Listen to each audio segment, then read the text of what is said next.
Good evening.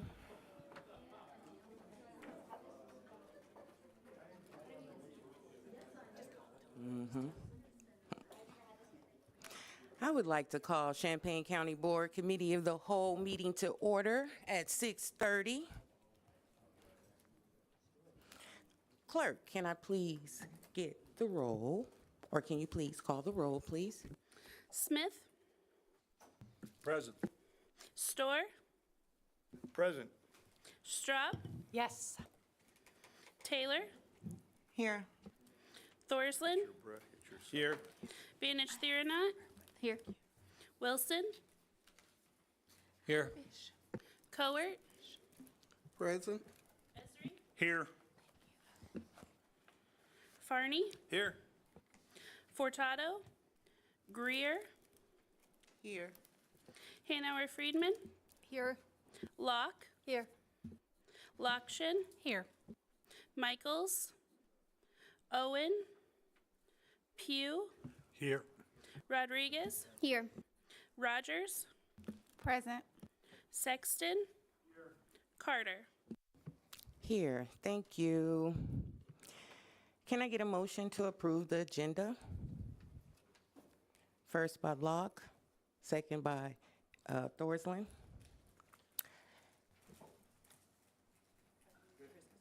Madam Chair. I'm sorry. Madam Chair, I'd like to propose a change to the agenda. I'd like to move item 9A, 1 and 2, to follow the approval of the minutes ahead of item V, 5, public participation. Okay, can I get a second? Second, Farney. Okay, can I get a vote All in favor? to amend the agenda? All in favor, say aye. Aye. Those opposed, same sign. Motion carries. Any discussion? Approval of the minute. No, vote on the agenda. Oh, okay. Can I get a vote to amend the agenda? To approve the. To amendment. approve the amended agenda. Thank you. Thank you. So moved. Second, Straub. Okay, am I okay to move approval of the minutes? Can I get a motion to approve the minutes? We have to move, vote, Okay, vote again. I'm sorry, that part always chokes me up. Okay, can I get a vote? Okay, so can all in favor say aye? Aye. Those opposed, same sign. Motion carries. Approval, or we're gonna go right into policy and personnel? Approval of the minutes, can I get a motion? First, Locke, second, Ms. Cowart. All in favor, say aye. Aye. Those opposed, same sign. Motion carries. And any discussion? Okay. Policy and personnel, Dr. Storr. Thank you. I'd like to make a motion for a resolution honoring county employees. Whereas it is the vision of Champaign County Board to be recognized as a leader in local government where every official and employee has personal devotion to excellence in public service and embraces the highest standards of ethics and integrity, which enables Champaign County to provide the best consumer services to its citizens. And whereas one element of pursuing this vision is communicating to employees that their service to Champaign County is valued and appreciated.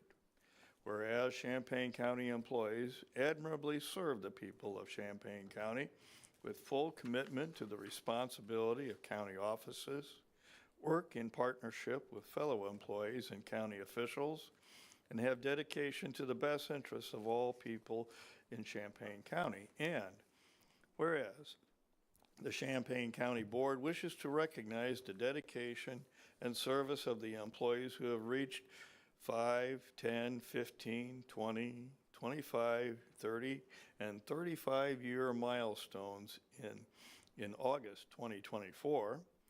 Now, therefore, be it resolved that the Champaign County Board hereby recognizes each of the aforementioned county employees as an asset to the citizens of Champaign County and expresses our gratitude and sincere appreciation for their years of service. I'd like, with your permission, to read the names of these employees and the milestones of their service. Mr. Charles Campo, 5 years of service. Mary Bunyard, Ashley Warren, 10 years of service. Kathy Crombez, 15 years of service. Joel Fletcher and Jane Miller, 25 years of service. Presented, adopted, approved, and recorded this 22nd day of August, Anno Domini 2024.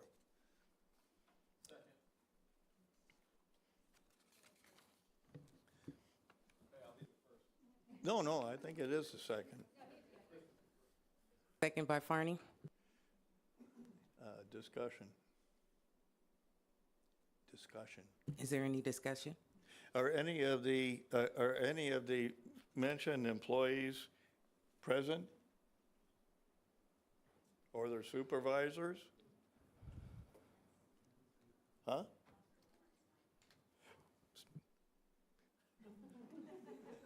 Kick. Okay. Thank you.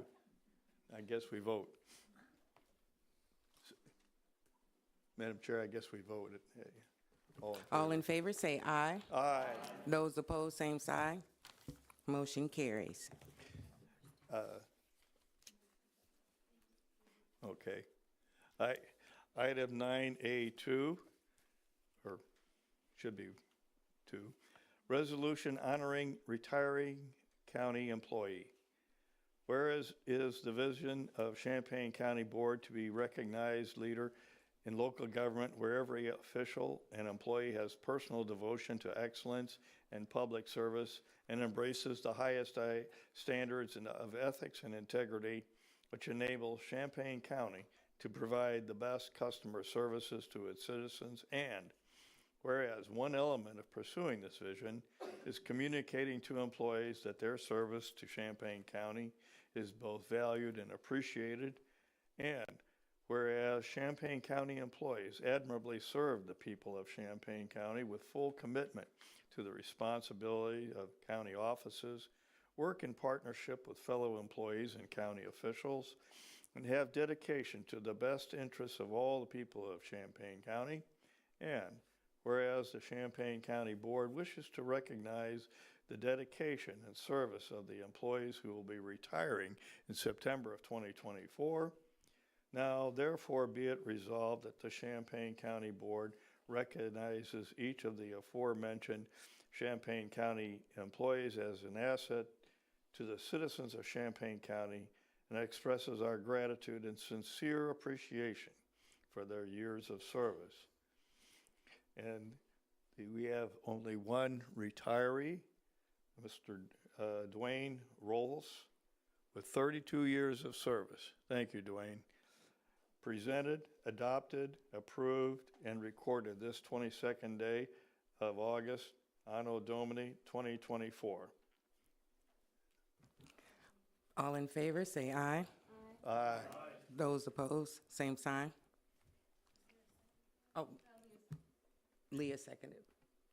Taylor.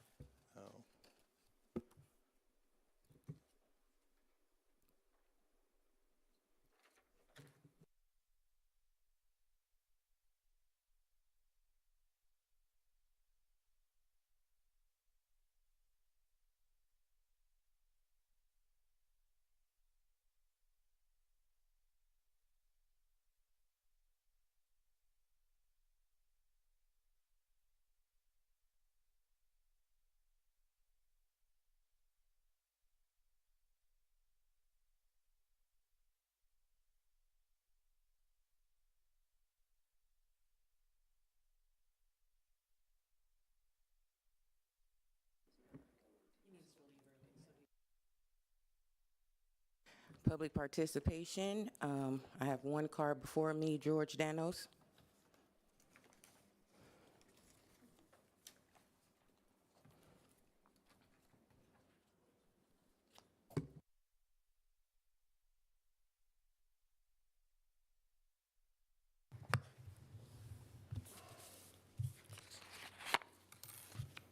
I entitle this address A Tale of Two Swindles, and I refer, of course, to your two taxing referenda that you promote with misleading language and undeliverable promises.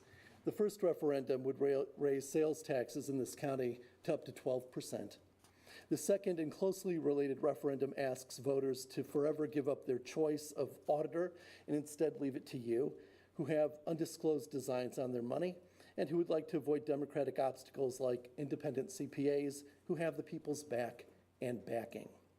Your referendum to eliminate the elected auditor as currently worded does not ask the voters a straightforward question. Instead, it adds, at public expense no less, mendacious advocacy by using the preposterous words, as the county utilizes the statutorily required external auditor, and this will be a cost savings of approximately $150,000.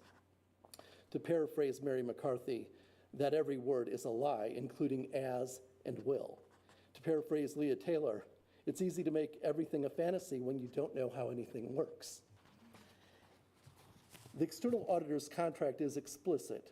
I quote from the engagement letter, you, that is management, the client, the county, are responsible for the preparation of the financial statements, the required supplemental information in accordance with GAAP, and recording and reflecting all transactions. Moreover, state statute requires me to audit all claims against the county and to be the general accountant.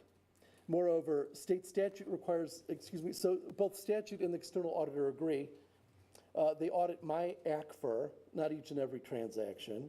That's my job, and I create the ACFR that the external auditor then audits. Your language implies a redundancy when in fact there isn't even overlap. The internal auditor does almost everything. The external auditor only issues an opinion on my end-of-year summary, statements about our financial performance and position. The second lie embedded in the impermissible advocacy language, or as I call it, falsehood in advertising at public expense, is that there would be any savings at all. You would definitely sacrifice independence, but you would also spend more money. Nowhere in this cosmetic proposal is there a provision for either the senior accountant or the creation of the ACFR. None of the rearranged job descriptions includes a CPA. So let me tell you, the $150,000 savings would go to a CPA at about $130,000, and another $20,000 would go to the external auditor to compile the ACFR, so it evaporates. It also eludes it brings about a reduction in independent review. Any external auditor will, of course, give a favorable review to their own work, and thus even a clean audit would then have less value. Let us review how much your story changed to justify this lurch at the people's money with the public safety sales tax. The story has constantly shape-shifted. I sensed immediately that the $15 million price tag for courthouse software was made up. So I got a ballpark range that topped at $4 million. When I tried to bring that good news to you, you blocked me and even put on the agenda some mini censure for supposedly interfering with the procurement process. Now Barry Dunn has come up with the figure. It's between $1.5 and $2.5 million. So the rumored amount is Furtado's rumored amount was overstated by a factor of at least 6. I have heard not one word of acknowledgement from you when it was I who performed the due diligence. Not at all. Instead, you listened to a clique that smeared me with inside FOIAs of Koch's diaries, and then you assented to this attempt at concentrating power, this encroachment of the local legislature upon the decentralized executive branch, whereby you remove my oversight from your use of your neighbor's money. The second big lie was that county employees would face 15% cuts in either positions or salary. Well, what happened to that? We're going through the budget process. You know that we're and finally, I have been told that the tax increase was needed to fund 3 assistant public defenders. That is untrue. We have the money. I've proven it. What is stopping the finance chair from telling the public defender how to go about asking for a budget amendment? Instead, you ransomed the needs of the undefended to conscript another department head's support for an unneeded tax increase. Well, stop dithering and write the check. So, ladies and gentlemen, you've seen a lot of shape-shifting in this drive to tax us more, but I've not seen a business-like attempt to engage your auditor, the keeper of the books, and to see how we might truly do more with less. Thank you to the viewing public and those of you here who have sincerely tried to hear me out. Thank you for your comment, Mr. Danos. Justice and Social Services, Leah Taylor.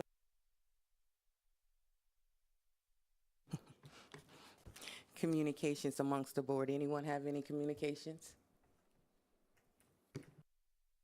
Ms. Genlock? Hi, everyone. This is for anybody who has been incarcerated at any point within the last 2 years. The Reentry Resource Fair will be held on Thursday, August 29th from 1 to 4 p.m. on the 4th floor of the MTD terminal in downtown Champaign. There will be service providers, treatment providers, access to identification if anybody needs that. There's going to be the whole wealth of something that somebody needs when they are seeking to re-enter society. There will be activities for children if they have to tag along, and we look forward to seeing anybody in the community that needs to reach out and let us help you out a little bit. And again, that's Thursday, August 29th from 1 to 4 at Illini Terminal. Thank you, Vice Chair. Ms. Emily Rodriguez. So I might be reminding Ms. Locke, who's the chair of the opioid settlement fund committee. So I'm sorry, am I stealing your thunder?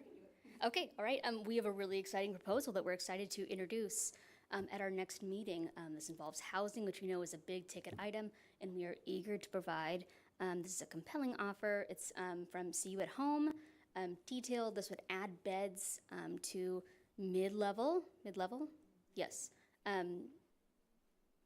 Mid-level housing, or yes, I can't remember the term. Can you, yes, Jen Stroud? Mid-barrier shelter. Bingo, she's got it, yes. Beds to that sort of housing. And so we're really excited about it. This is also within walking distance of Carl Rehab Facilities. So it is particularly compelling in that way, and we're excited to roll it out for you. Thank you, Ms. Rodriguez. Any more board communication? Mr. Thorsley? It's summertime, and even in the wintertime, I like to talk about this. We're more than halfway through the year, and we're now on track for wind and solar to provide more energy into the grid for the whole year, including the hot summer months, than coal does, which is really good news. It's about 31%, over 29%. This would be the first year that the whole year we could provide more of that. And this was reported both in Scientific American and Politico, so it pops up a lot. Since last year in July, this country's added 5.4 terawatts of solar and wind power. A terawatt is a lot, and we added 5.5 of them. And the only other thing I want to remind you, and tell me if you've heard this before, we continue to not be in compliance with state law on solar and wind. So that's all I have. Thank you, Mr. Thorsley. Any more board of communications? Excuse me. Mr. Jeff Wilson. Thank you. September 7th from about 8 to 12 at the Army National Guard at 5 Points. There'll be a veterans stand down to provide food and supplies for homeless veterans. So that's September 7th on a Saturday at the Army National Guard. Could you tell me that time again? 8 to noon. Sometimes it spills to 2, so it could actually be 8 to 2. Thank you, Mr. Wilson. Any more board communication? Oh, Ms. Rodriguez. I do have one, and I'm looking for exact details. Okay, the Scott Bennett Family Resources Day. So this provides specifically support to, I know that I'm attending it. I apologize, for Family Support Services. And that is the 25th, 23rd. Thank you. Just want to take the wheel? Yes, that is the 23rd. From 10 to 3 Thank you so much. Perfect. in Lincoln Square Mall. Thank you for that information. Dr. Storr? Thank you. I'm told that the household hazardous waste collection event scheduled for August 17th is already has all of the slots full, but I encourage those who have, hazardous waste in their household that they might be able to contact either their Banner or Champaign or look online to see if there are any slots that might open up because people, for one reason or another, have to cancel out, or sometimes maybe they can kind of double up with somebody. So let's keep that stuff out of the landfills. Thank you, Dr. Storr. Ms. Rogers? Thank you. Amnesty Week is October 14th through the 25th of 2024, and the expungement clinic is on October 5th. They're still accepting applications. They haven't filled the spots yet, so if you know anyone who needs to get anything expunged or sealed, please direct them to go to the Champaign County Circuit Clerk's website. Thank you for that information. Any more board communication? Okay, moving right along. Justice and Social Services, Leah Taylor. Thank you. First off, we have the classic monthly reports. They are available on each department's webpage. We have probation and court services for May of 2024, public defender for June of 2024, EMA for June and July of 2024, animal control for April, May, June, and July 2024. Then you have your Rosecrans reentry reports. Those are information only. For May and June of 2024, we have the financial and the program reports. And then we have an update from the coroner.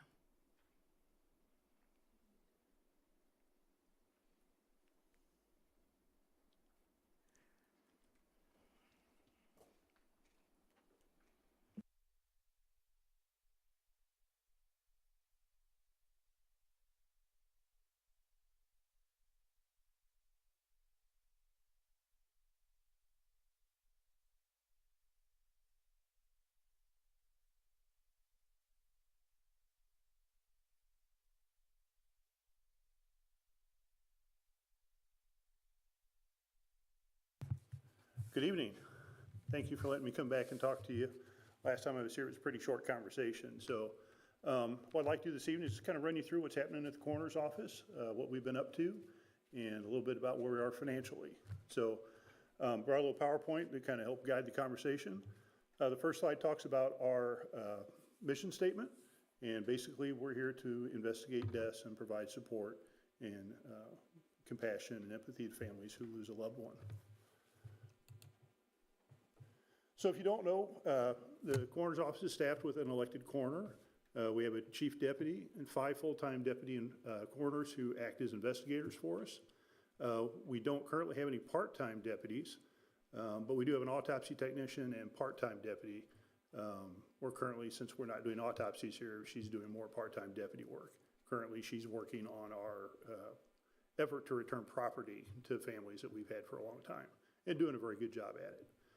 We just filled the senior medical secretary position, so that seems to be going well. We're still looking for an independent pathologist, and we'll talk about that a little bit more further into the presentation.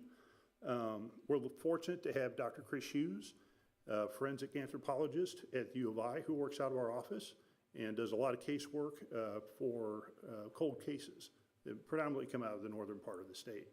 And then we have a forensic odontologist, Dr. Wald. He's also in the northern part of the state, but when we need to do dental identification, he's right there for us and does an outstanding job. So we have 3 vans to do transports of decedents to our facility and or to autopsies. Pictured is one of the 2017 Ford vans that we have. They don't like snow. I can tell you that. They're very light, so they have a little bit of trouble coming up and down hills or getting through streets that have snow. So we also have 2 4-wheel drive SUVs that can also be used to transport decedents. If you haven't been to our facility, I strongly encourage you to stop by. Give me a call. We'll set up a time for you to come over. But this is what the back part of the morgue looks like. We have a cooler and a freezer. The freezer can hold biological samples, blood samples. We don't freeze decedents. And then the cooler, at maximum capacity, we could put 24 bodies inside. We generally keep it more at the 16, but now we're not doing autopsies here. That number generally stays pretty low. So our autopsy facility, again, if you haven't been over to see us, this is what the autopsy suite looks like. We do have an x-ray machine that we purchased with some ARPA funds. It's digital, the latest in technology. It's fantastic. And we do our own laundry. My mother's very proud that she taught me something I can bring to work. So we do laundry at the facility as well. So a little bit about the death investigation process. So the law says that we have to investigate certain types of deaths. So deaths that are unattended by a physician, it doesn't necessarily mean that the physician has to be there, such as in a hospice case, but the physician is overseeing their care. Obviously, deaths of children are of great concern. We need to figure out what happened there. Work-related deaths, people who are unidentified, that we're not sure who they are. Where the circumstances of the death are unknown, obviously we're going to be involved in those. Any in custody deaths we're going to investigate. And then deaths due to suspicion of or actual criminal acts, the biggest one being homicides. So there's my favorite guy, Quincy. I grew up with Quincy, Jack Klugman. Some of the more younger folks would appreciate CSI type folks. But so decision-making in autopsies is really about the circumstances of the death. What do we know? What don't we know? If there's no immediate known cause of death, that's going to cause us some concern where we may need to do an autopsy. Again, victims of criminal acts, infants and children, suspected drug overdoses. I get the question, well, why do you do an overdose?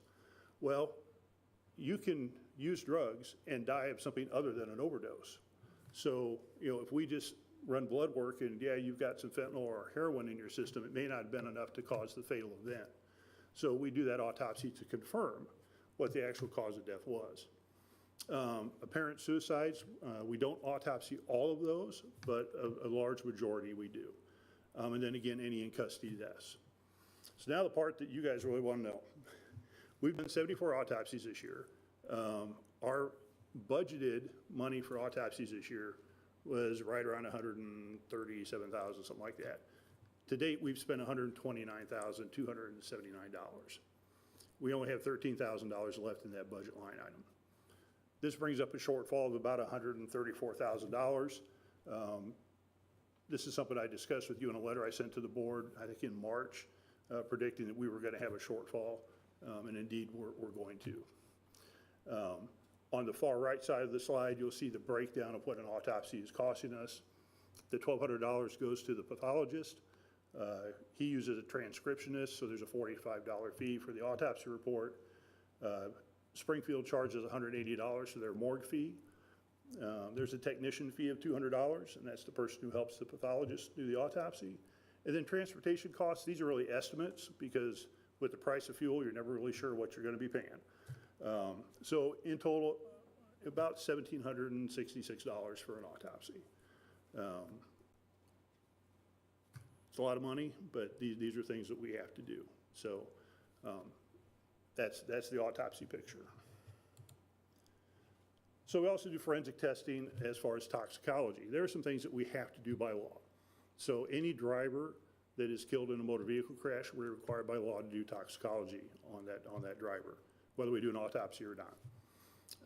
We do toxicology on suspected drug overdoses, and there's always toxicology done when we do an autopsy.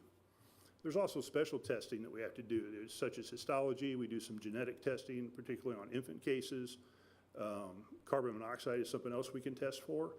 And then poisoning is rare because we have to know what somebody thinks the poison was. You just can't throw the blood in the machine and say, tell me what poison was there. We have to have some idea of what that might be. And then obviously DNA testing. We have a case pending right now where a gentleman was involved in a motor vehicle crash, was burnt beyond recognition. We're having to do DNA to confirm his identity. So that's tough on the family, and I've had many conversations with them, and I understand that they really would like to get some final closure, but I want to make sure we have the right person. So again, some budget numbers there at the bottom. We've done 83 toxicology tests as of yesterday. We spent 32% of our budget. We have plenty of money left for the end of the year, so we should be fine there. So some of these numbers came out of the annual report. The stuff in yellow is year to date. Year to date, we've had 877 deaths reported to our office. We've responded to 134 death scenes. We've referred back to the physicians 617 of those cases. So if there's no reason for us to be involved, the person had cancer, some other disease that would cause their death, we don't get involved in investigating those typically. And then natural deaths that we do investigate account for 155. We have 29 cases currently pending. They're generally pending toxicology and autopsy results. And then notifications are, we're sometimes asked, as we do other counties, to go and make a notification of a death that occurred in another county.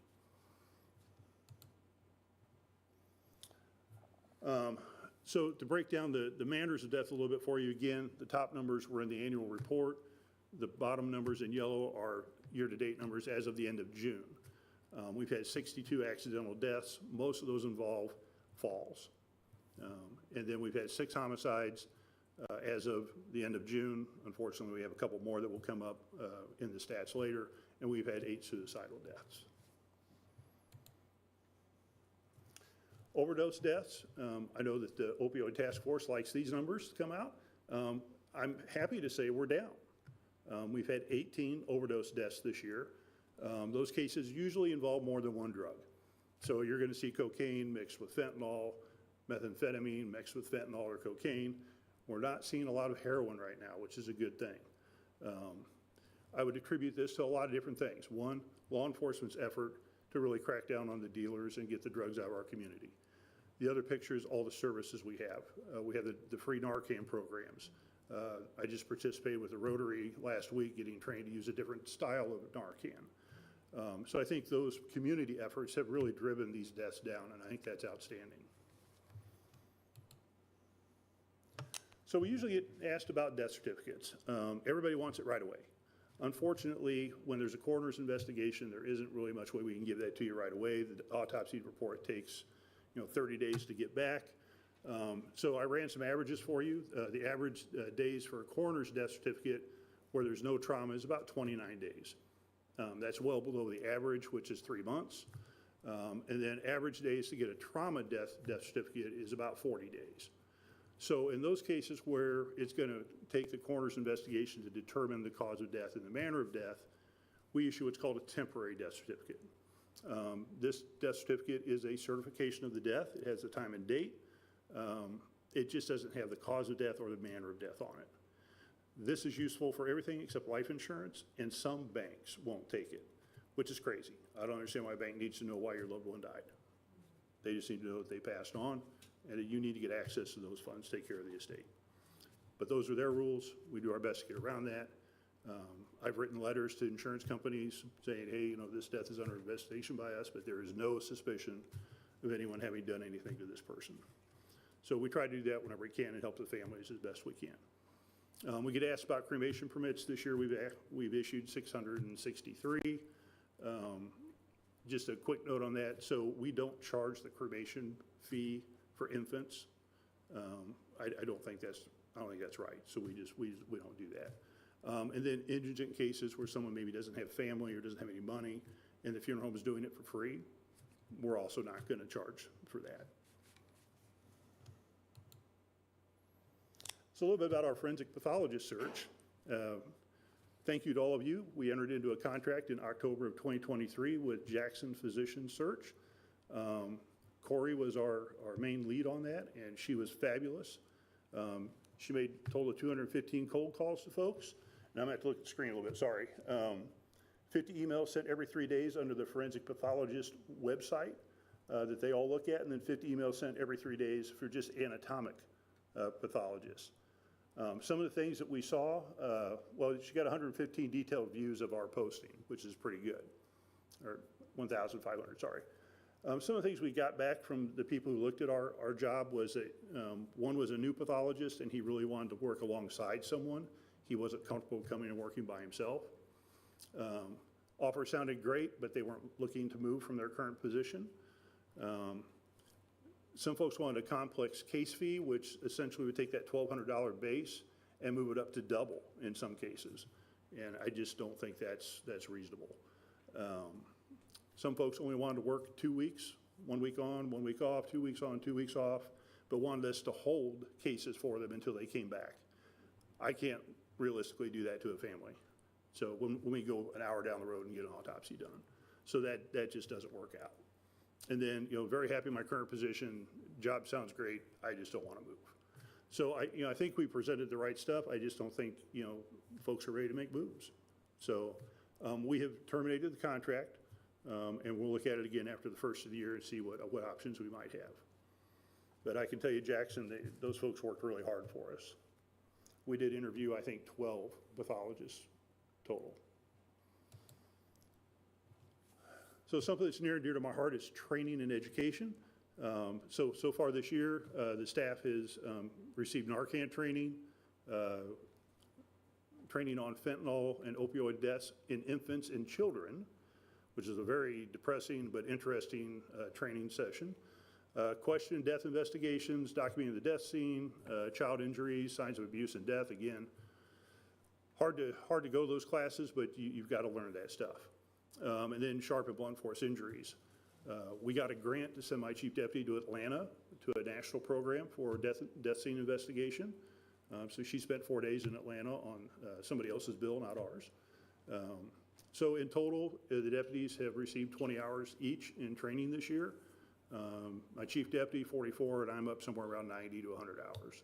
So we're working hard to increase the training and the knowledge of the deputies, which should increase the quality of the investigations and hopefully get them done a little bit quicker. Although I'll tell you, I think they're doing a pretty good job. So legislative update. This is the federal bill that's progressing, Strengthening the Medical Examiner and Coroner System Act. It has basically stalled since April. Both the House and the Senate bill are identical. It sets up grants for people to go to medical school to become a forensic pathologist. There's also some money for death investigation. I talked to you just briefly last time I was here about the state bill that indemnified and held harmless pathologists who were working for the county. The governor actually approved that and signed it on the 9th of this month. So it's now the law. It took effect immediately. So I know that Michelle shared that with the state's attorney, so they're aware that anybody we ask to do autopsies for us, we're now responsible for holding them harmless, so long as they don't do things that are negligent. So I'm hoping that this kind of thing will help us draw people to Illinois. Not every state offers this. We're also out in the community doing things. We get visited quite often by classes. Most recently, the Girl Scouts Camp Fury, which is hosted by the Girl Scouts and law enforcement and fire and EMS. They came and spent about an hour with us. What a terrific group of young women. Just really nice to talk with them. We've been out with CU Public Health with an Narcan giveaway. We did a DUI, mock DUI with Rantoul High School. They kind of vary those around the community, so this year will probably be Tolono. We've had Chris Hughes' class from the U of I come in, and I've spoken with them. We had a Parkland class come over. So we're out there trying to educate the youth about what we do and encourage people to get into the profession. And I can't come and talk to anybody without talking about Gift of Hope. Organ and tissue donation is near and dear to me. So we try very hard to release as many cases as we can where we're conducting an investigation to go ahead and allow some form of donation. We can't always give everything. The heart is the hardest thing to give away, especially in younger folks. But we work very hard to work with Gift of Hope and get those organs out. If you haven't registered to be an organ donor, I would encourage you to think about it. Talk with your family. If your kids have signed their driver's license, important they tell you that because until they're 18, that's not a valid contract. So if that's their final wish and you'd like to honor that, you need to know that that's what they'd like to do. And there's two websites up there, giftofhope.org and lifegoeson.com. The lifegoeson.com is the Illinois Secretary of State's site. Both equally valid. They both do the same thing. And then another thing that I really like to talk about, because I don't think it's well known, but it would be of great help to you and your family and to me as a coroner. The Illinois Secretary of State allows you to put emergency contact information on your driver's license. So you simply go to their website, ilsos.gov, and there's a spot you can put 2 emergency contact people on that space. It's only accessible to law enforcement. But if you're in a car accident and can't speak for yourself and you're in another state, police can run your driver's license and pull that information up, give it to the hospital or the coroner, so we can get a hold of your family. And I think it's just it's an incredibly awesome thing that the state's doing. Not enough people take advantage of it. So every time I talk to a group, this slide comes up because I think it's awesome. And I think more people should take advantage of this. And that's me. And that's all I have for you tonight. Other than if you have questions, I'd be happy to answer anything you have. Thank you, Steve. That was super amazing. I know for myself, I'm just like, I'm going to go home and post about the contact info. Like, I had no idea. That is super, super good. Okay, I see hands. I see Locke. I see Ellie. Locke first. Oh, Lokshan. Oh my gosh. I think this is my first time making that mistake. I am so sorry. I think you're right. Thank you for coming to present to us today, and I appreciated getting to tour the office. Gosh, that was a couple of months ago now. Yeah. My question is, one of the things that stood out to me during the tour was seeing the cases you were investigating that weren't current. Do you know if there's any grant funding, or do you utilize grant funding for cases like that, where you're investigating, say, like there was that skeleton laid out on the table and there was on the whiteboard information about like something from a biology lab, like, and I won't go into details, but you know what I'm talking about. Like, Yes.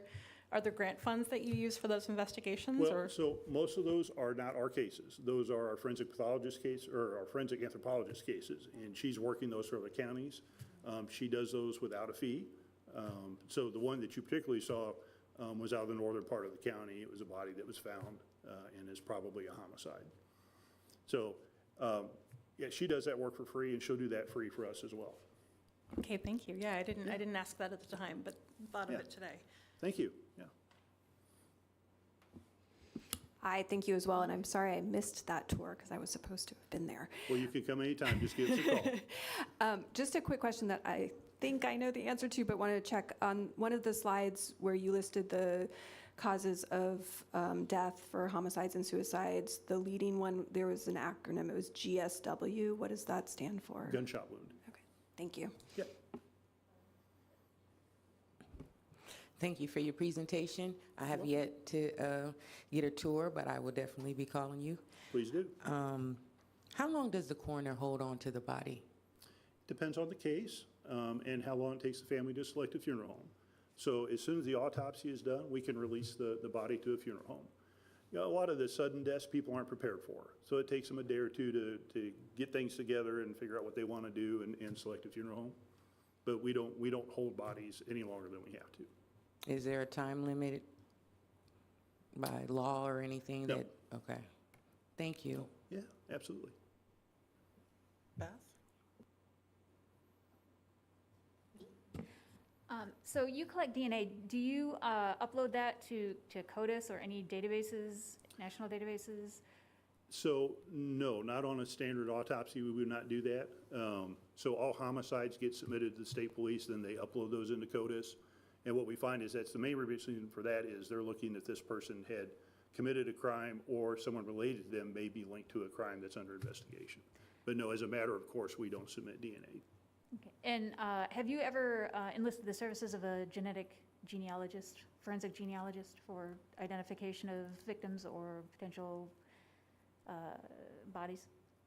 Yeah, we did for a cold case that was just resolved. Oh, awesome. So I'm sorry, I wasn't involved in that.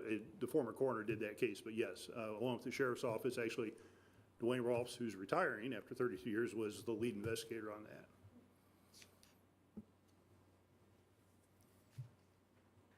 I thought I had Farney, and then Esri, and then Wilson. Thank you, Steve. Appreciate it. My question for you is on the autopsies and the shortfall, since we're having to farm things out to Sangamon County. Is there any mechanism for the county to recoup any of those costs? So like, I'm thinking when you have a court case and they order court costs and stuff like that, is there any way for a coroner's office to recoup any of those when it ends up as a criminal matter? Not that I'm aware of. It's an interesting question. We'll have to talk with Julie Reitz about that. As everyone said, thanks, Steve, for the presentation. This question just occurred to me. I've thought of it before, but it's a curiosity. Earlier, when we started into the COVID, I believe the county got, or at least we were supposed to get, a refrigerated semi-trailer, basically, because at the time, we didn't know, and the idea was we might need extra storage. Just curious, did we get that? And if we did, what's the situation with it now? Have we disposed of it, or is it still present, but just not being used, or what? Sure, thanks. Yes, we did get a trailer. We actually got it through EMA, through the state, so it was free of charge to us. And they delivered it. We had it. Fortunately, we did not have to use it. And then when we no longer need it, they came and picked it up, took it away, and zero cost to us.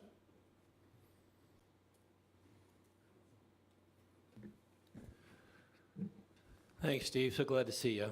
Thank you for being here, and I think the county is really blessed to have you in that position and your knowledge and everything you do to accomplish your job, which I think is a grim job, but thank you that you're there.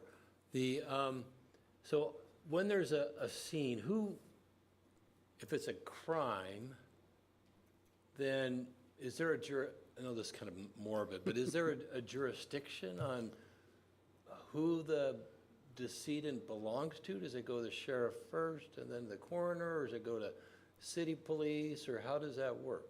Sure. So the scene itself belongs to law enforcement. Okay. And the body belongs to the coroner. So we have to work together to make that come out right. So it's always been my personal practice. I don't do anything until the crime scene tech is there. We discuss how we're going to handle the scene. Generally, it's get a path to the decedent so we can get them out, and then they can finish the crime scene work. But typically, we'll wait, get everybody together, we discuss it, what's the plan, and then we move forward. Okay. And from a jurisdiction standpoint, every single death in the county goes through the coroner's office, or does it go somewhere else also? Goes through the coroner's office. Okay. All righty. Thank you. Yeah. Locke. Oh, and then Carter. Thank you. I did get to go in Ellie's place on that tour, and I found it fascinating. So I actually have two questions for you. The first one, you mentioned the returning of property. I think that people here don't know how extensive the collection of property is and the efforts to which your office has gone. So can you just describe that a little bit for everybody? Sure. So going back a little bit, when we took bodies for autopsy, we brought them back, we kept the property. We didn't have a good process for getting it back to the family. We've changed that now.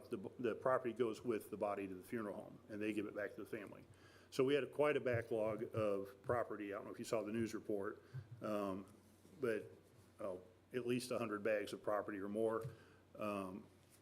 It's been my personal mission since January to get that property back in the hands of the families.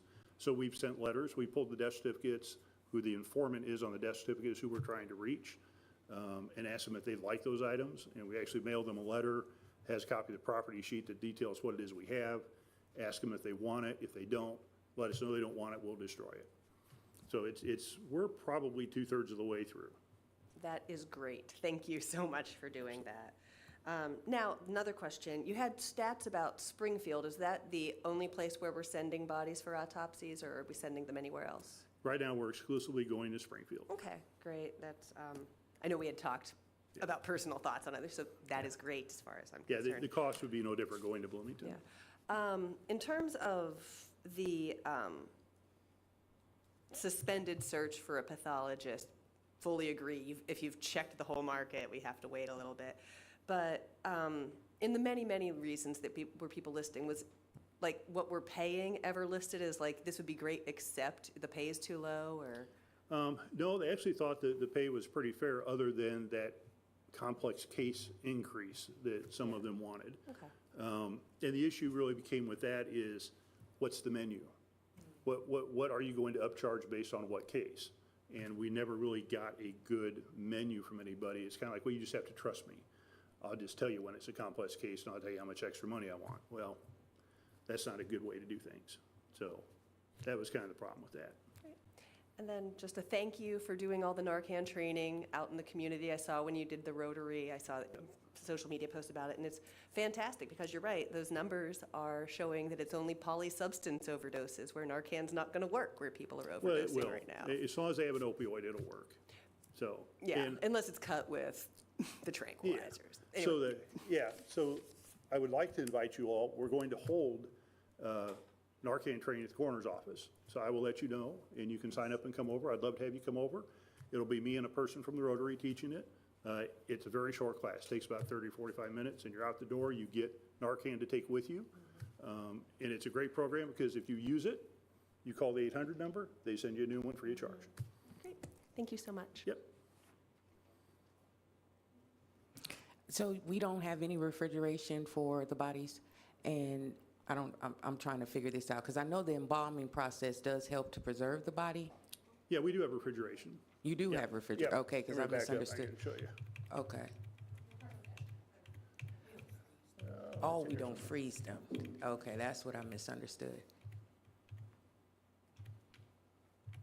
Almost there. There we go. Okay. So the picture with the shelving units, and you can kind of see a casket up on the top, that's our cooler, and that's refrigeration. We keep that at about 40 to 42 degrees, and it slows down the decomposition process. It will not stop it. Right. And so I also work for funeral homes, so I get the body and, Gotcha, you know, yep. get it ready for the funeral or service. But I was wondering, like, because sometimes I have been in a position where the body is not fresh when I'm servicing the client. So that's what I was kind of trying to figure out. But thank you for that clarification. I Sure. appreciate that. Thank you. Any other questions for the coroner tonight? I don't see anything. Thank you so much, Mr. Thurney. Thank you for having me. Appreciate it.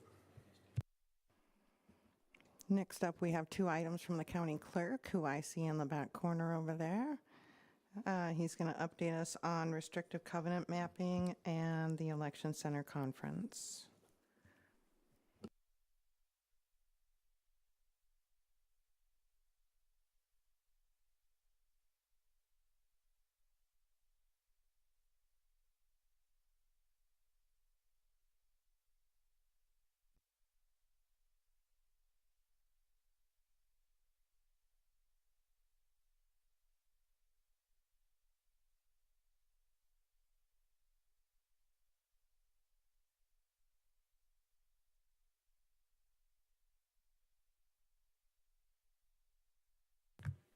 All right, grand evening, everyone.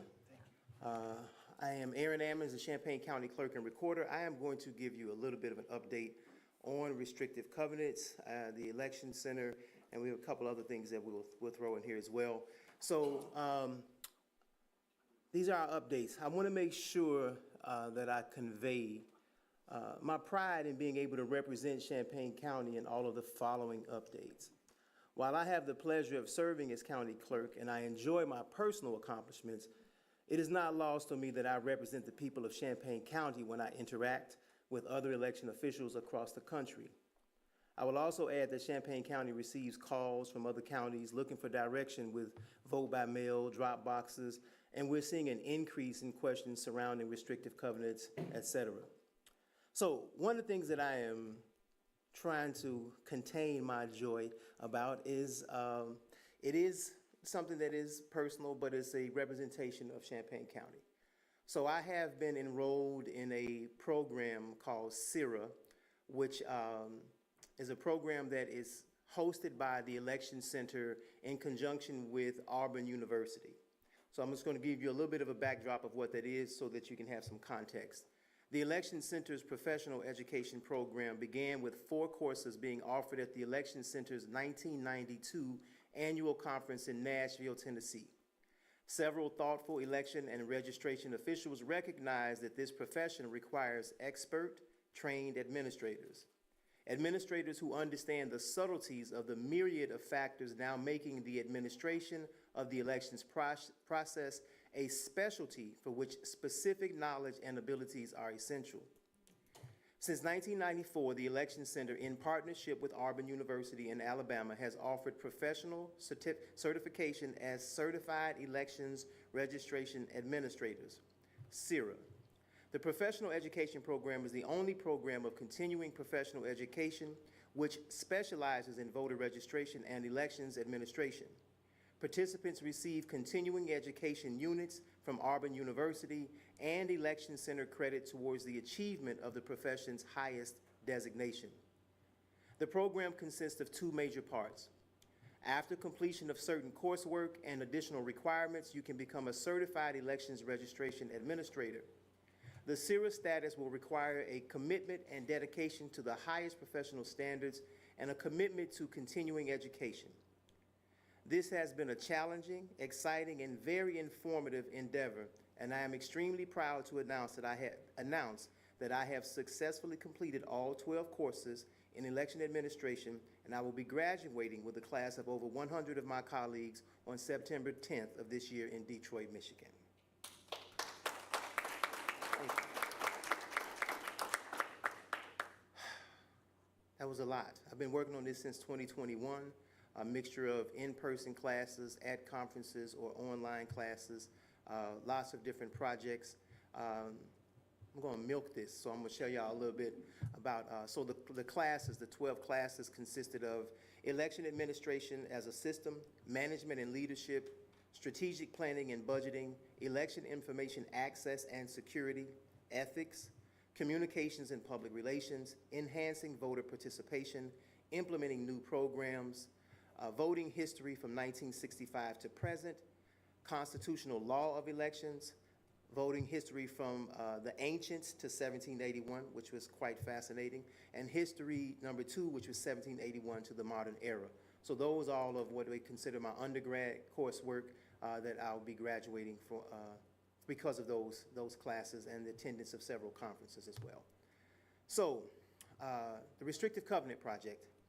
I'm encouraged by the reception of the public and many members of the county board. Community members are showing up and expressing sincere interest in this project, and I look forward to hosting an event at one of the local churches in December or January.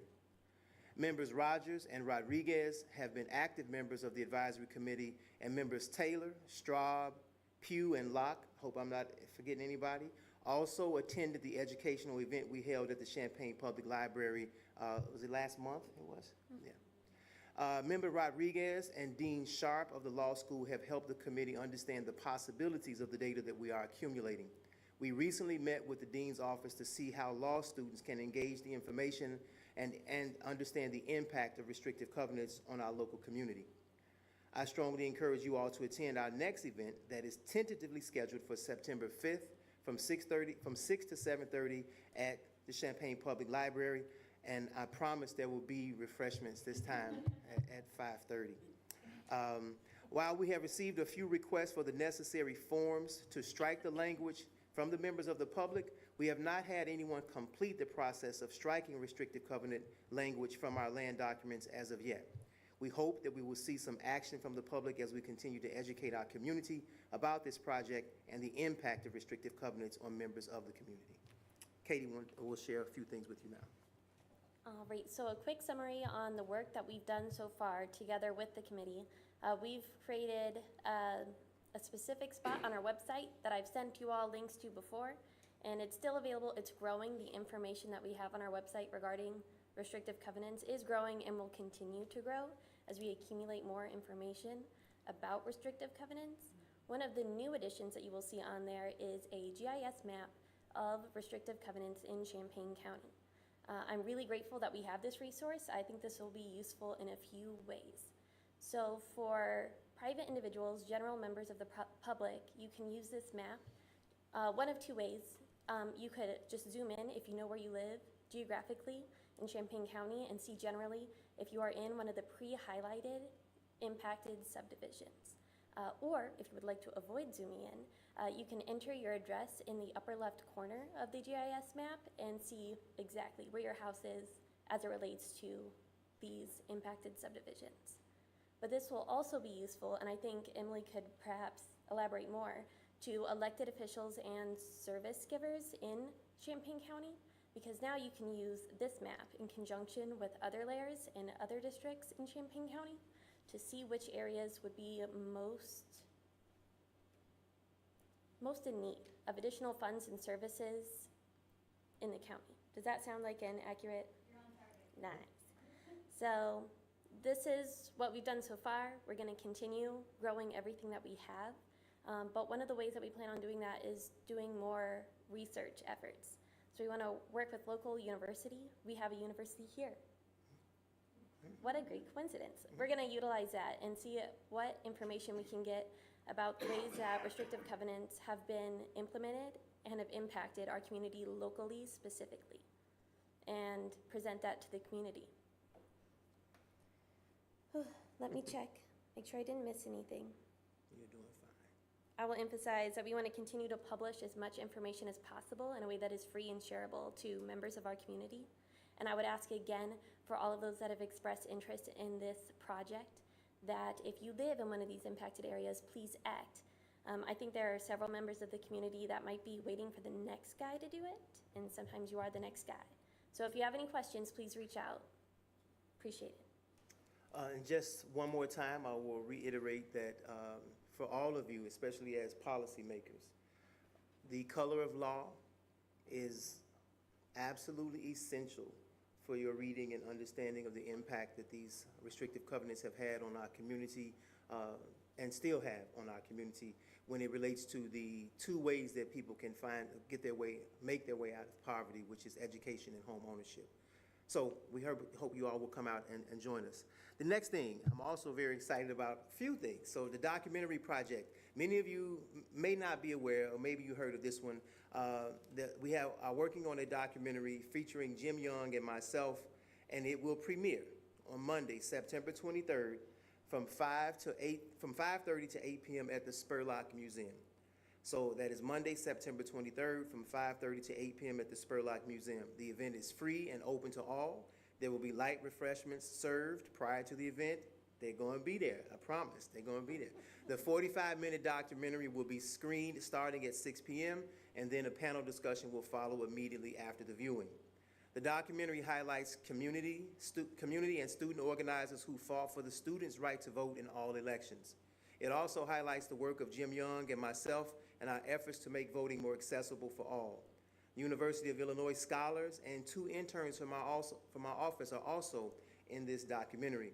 It is, many of you may not be aware of the organizing efforts of the University of Illinois students in 1971, 1972 to help all college students have access to the ballot, because at that time college students could not vote where they were going to school. And while many of them had gone to the Mississippi Project and did work on the civil rights movement to help African Americans get the right to vote, they came home to their colleges and universities and found out that they didn't have the right to vote. And so they went to work on that organizing effort. And one of those students, Mr. Jim Young, I had the pleasure of meeting him, and he's a jewel in so many different ways. So we wanted to highlight his efforts and the efforts of those students, and of course bring them up to the current day and the efforts that we're able to do with the office now. So this promises to be an exciting and enlightening evening, so please save the date. We want to see you all there. Lastly, we have received a couple of awards. Award from the National Association of Counties. Our office, along with several other counties in Illinois, earned an award for civic education and public awareness due to the unprecedented multi-county and multi-party election integrity media outreach initiative that we engaged in. My office hosted one of the press conferences related to vote by mail education specifically, and we are proud that this effort has been recognized by a national organization. We plan on continuing to educate the public and hope to work with other counties on informational efforts in the future. Also, we got an award for the 2nd year in a row. I want to shout out Kelly, Rita, and Hannah in the Vitals Division of my office. They have earned yet another award for their outstanding customer service. This award is for the highest volume of online processing by a large county. We've won this award every year since we implemented the online records as well. So thank you all. Any questions? You know I'm first in line. More of a comment, and I'm hoping you're going to chime in if you have something to add here. A couple of things that we're really excited about. I think we've touched about 5 different disciplines so far. So urban planning, rhetoric, that's my background. Several critical like mapping systems, but like just a wide range of people and researchers that are interested in this type of work, which I think is really, really exciting. Something else that I want to highlight, maybe a kind of a call to action.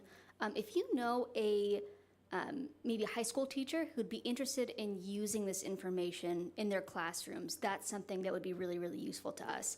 We want this to be useful not just at UIUC.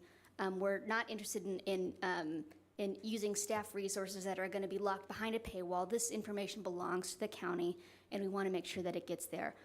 So in particular, I'm going to give a cultural reference here, as a childless cat lady.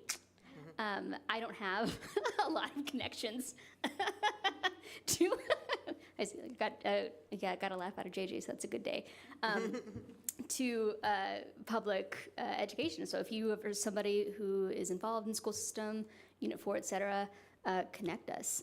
We also have some good interviews, I think, coming up, which are exciting. So we are actively reaching out to researchers and we're kind of getting the word out. We hope that this research really will have legs. And we're also seeing some research that is already going on. A researcher from urban planning at UIUC is using racial covenants, using Minnesota data, to do similar work. But we have the data here, so already we can see that this will have direct application to our area, and I'm really interested in seeing not just like in theory how this impacted Champaign County, but real time. I think we're going to get a real rich kind of rendering of Champaign County in the past, and then also how it impacts today. So big thanks to the clerk's office for being collaborative, and happy to add on there. Anything to add?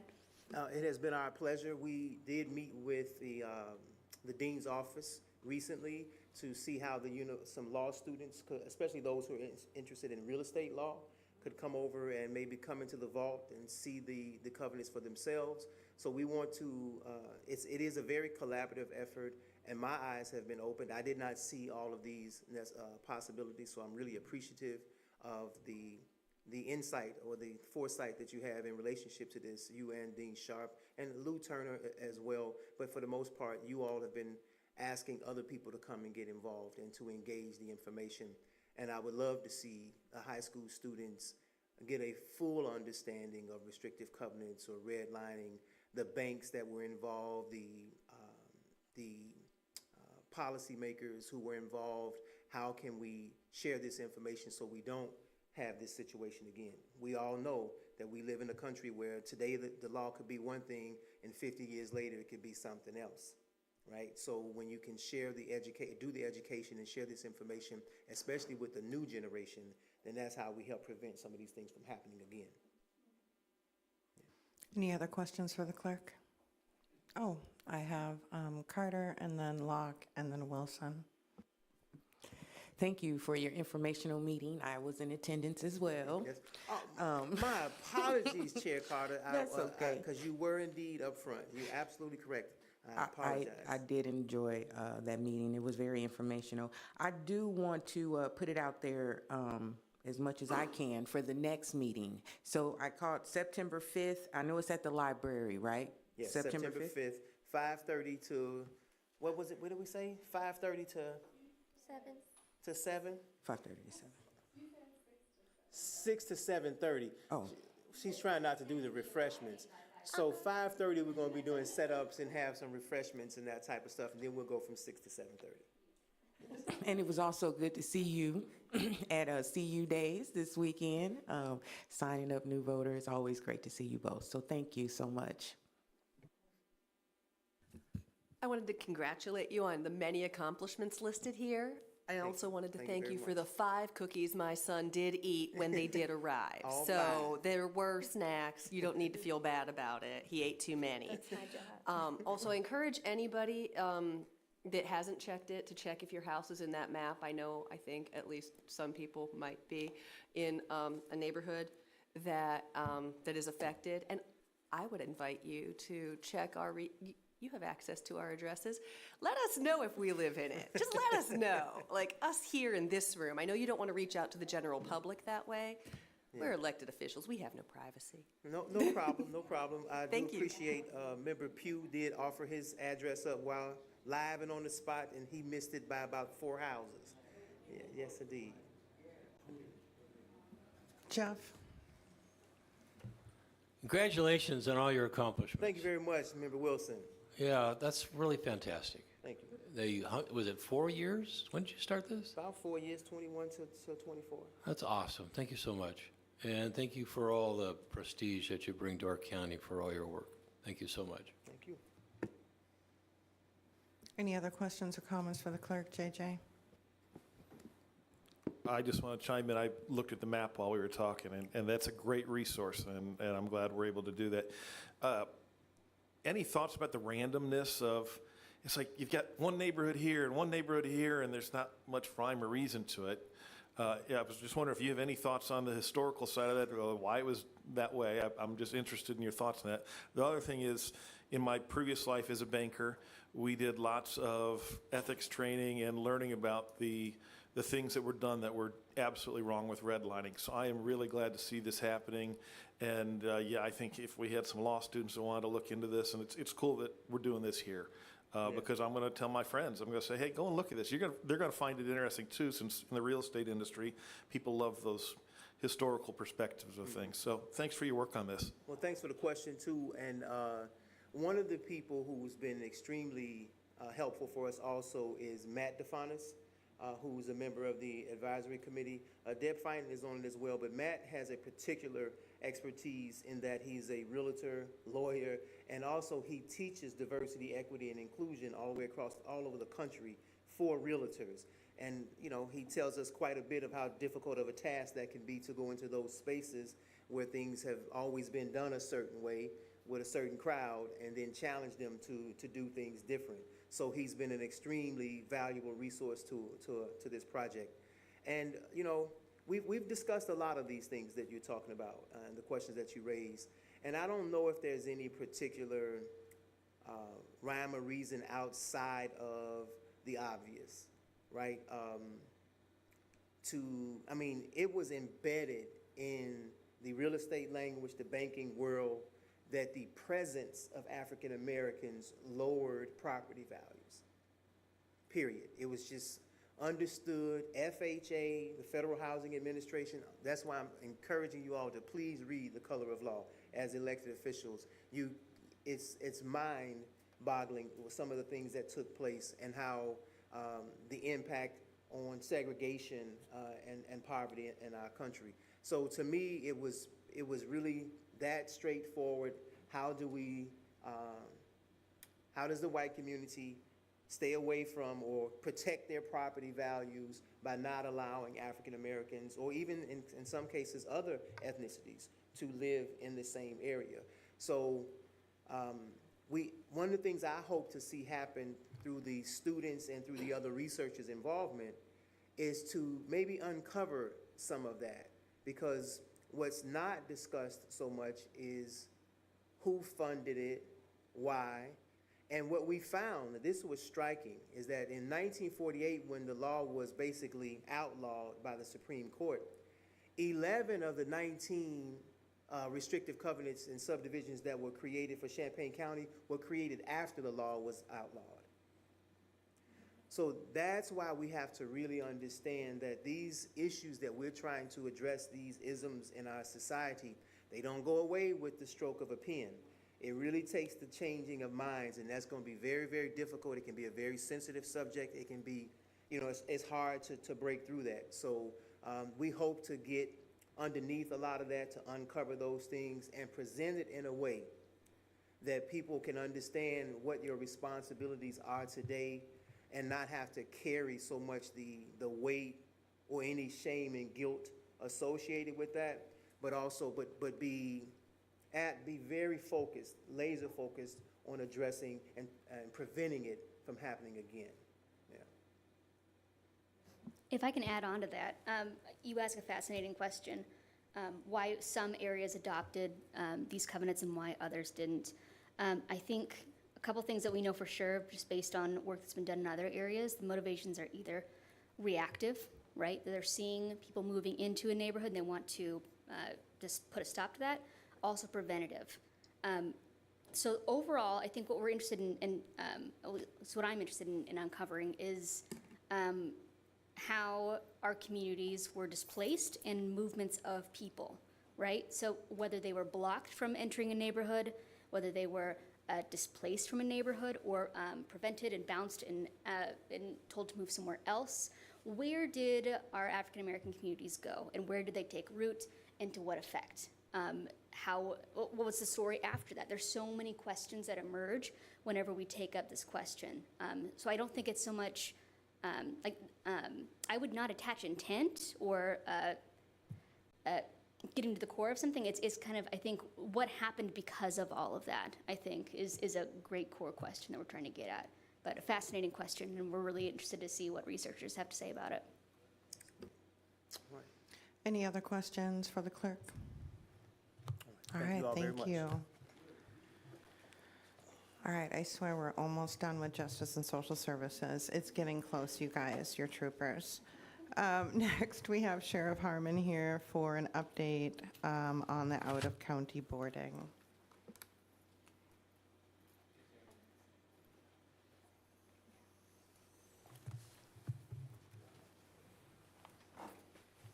Good evening, everyone.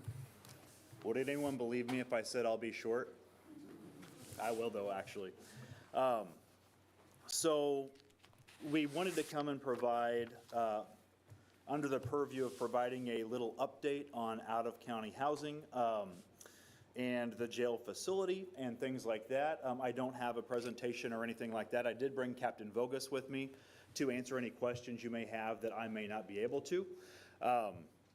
So I just kind of wanted to start and say that the consolidation renovation project is going well.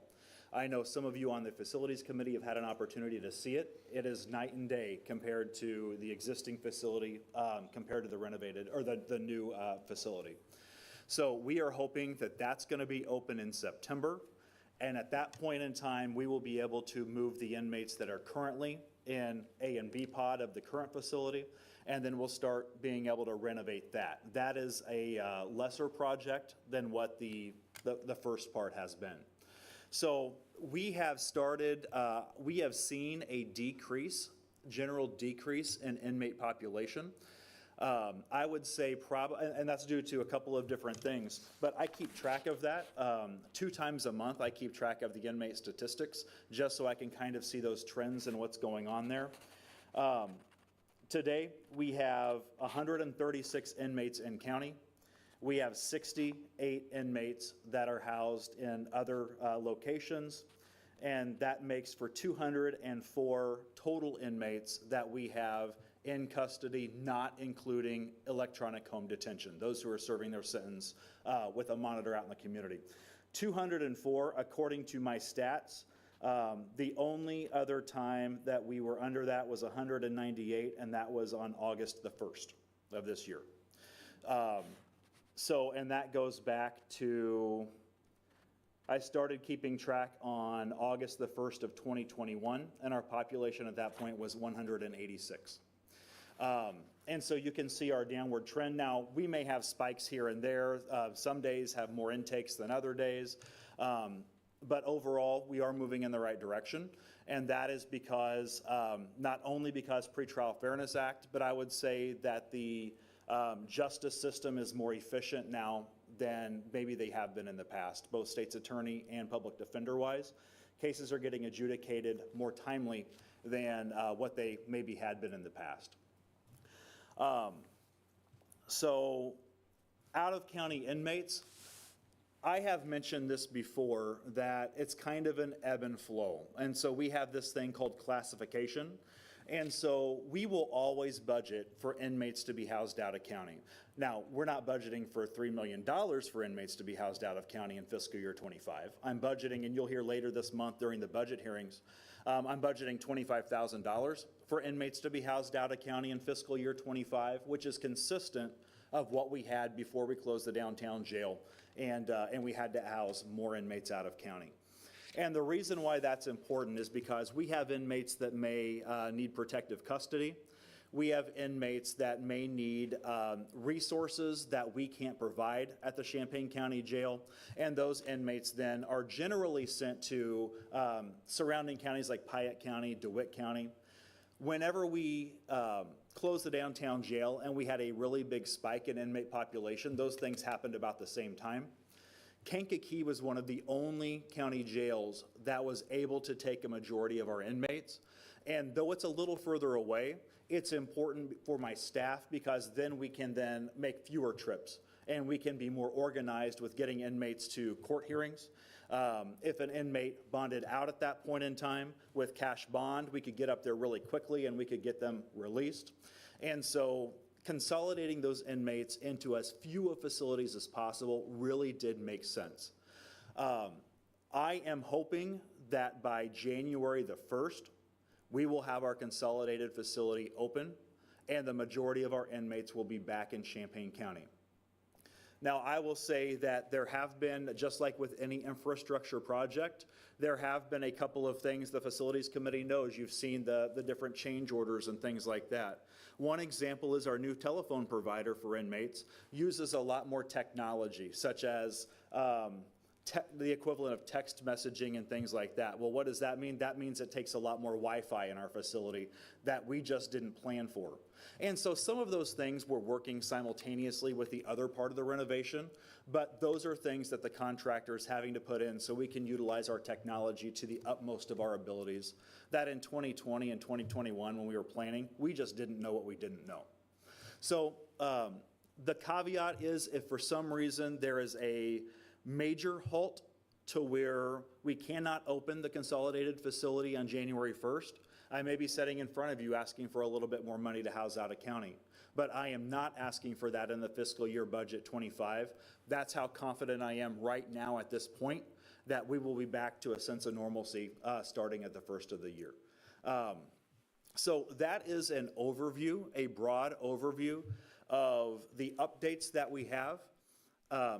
Captain, do you have anything you want to add right now or just see what questions we have? Yeah, we'll see what questions you have, but I do want to set something up with the whole board if we can to get you guys out. I do believe the facilities came out maybe, I wasn't there, but I would love to give the tour because there's a lot of reason why when I sat down with the architects years ago, we did what we did. We knew that we were trying to build it for those that may have to be incarcerated that have medical or mental health issues, and it shows. Our officers are finally getting in there to train, and they're just floored. Our medical vendor, my mental health staff, they are just like, this is like a godsend compared to, this is what we would want. Again, we don't want people incarcerated, and we don't want them to stay long, but you know, we know we're not a mental health facility. We know we're never going to be the therapeutic environment, but we still could have done that better, and I think what we're opening is going to be better. So I'm excited about it. I'm a little stressed right now. So when you see me walking around with less weight and no makeup, it's just because I'm trying to open a jail. But we're going to get there. But I think it's really important for you guys to come with me so we can talk about why things were done and get suggestions from you guys too. I mean, if there's something you're like, hey, why is it this way? I want to be able to give you a response or even look into why we did it that way. So that's something that hopefully will be coming up very soon because I'll have to get you in before we open. So just watch for an email. See, you shouldn't have asked me. We'll take questions. Thank you. First off, thank you both so much for coming out tonight. I think we should start with Chair Carter because she's the reason you're here. She had questions for you, and then we'll go from there. Thank you. And I am very thankful that you all came and shared this information. I've received communication from the community and nobody knew anything, you know, so I'm just thankful for that clarification. Also, the good news that we will be able to add $3 million back into our budget, so that is awesome. I would definitely like to take the tour. Mondays and Tuesdays are very free days for me. I don't know what you guys' schedule is looking like, but hopefully we can set that up. what else did I want to add? Staffing. So staffing looks like it's increasing, and that's good news as well. Between the two counties, what would you probably suggest that we may, if we have to house those inmates out of county, do it in Pyatt? Which Yeah, one would be the? Yeah, is that on? It is. We usually use Pyatt because they're the closest and they have space for us. The only concern is Pyatt a lot of times has staffing issues because they're used to only having 5 or 6, 10 inmates at a time. So they have some staffing concerns over there. So we always have to ask. You don't find that staffing concern mainly in Kankakee because they have to hold feds. They have a bigger responsibility. So they have that money coming in.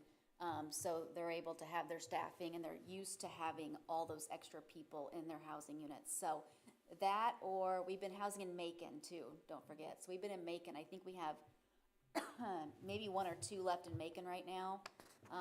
And that's only mainly because of separation issues. They can't be here and they can't be there. It's safest for them to be in Macon. But again, I'm very confident that with the way that we built the facility and with the smaller housing units, that I'm hoping that all these separation issues won't be nearly the issue we've had in the past. And it's gonna be few and far between that we have to house out of county. That's my hope. As long as we don't have an increase in numbers, we can run it the way we have right now. Okay, one more question. Does either one of those facilities have outside rec time? I don't know I know Pyatt County's a newer facility and I'm pretty sure they have outdoor rec. I'm not 100% sure on Macon, but I can find that out for you, Ms. Carter. Because we have it in the new unit. So we didn't have it before. We had only outdoor, we didn't have indoor. Thank you. You're welcome. I have Mala and then Locke. Hello, thanks for being here. Maybe 2 questions, I don't know. You kind of just answered one. But Sheriff, you said that there are resources that we don't provide that other counties do. Can you tell me what some of those resources are and why we don't provide them, and if we can?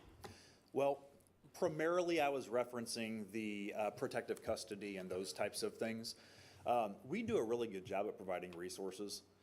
And that's the advantage to Kankakee as well, is because they house the federal inmates. They have actually more restrictions than we do on what they have to do with inmates.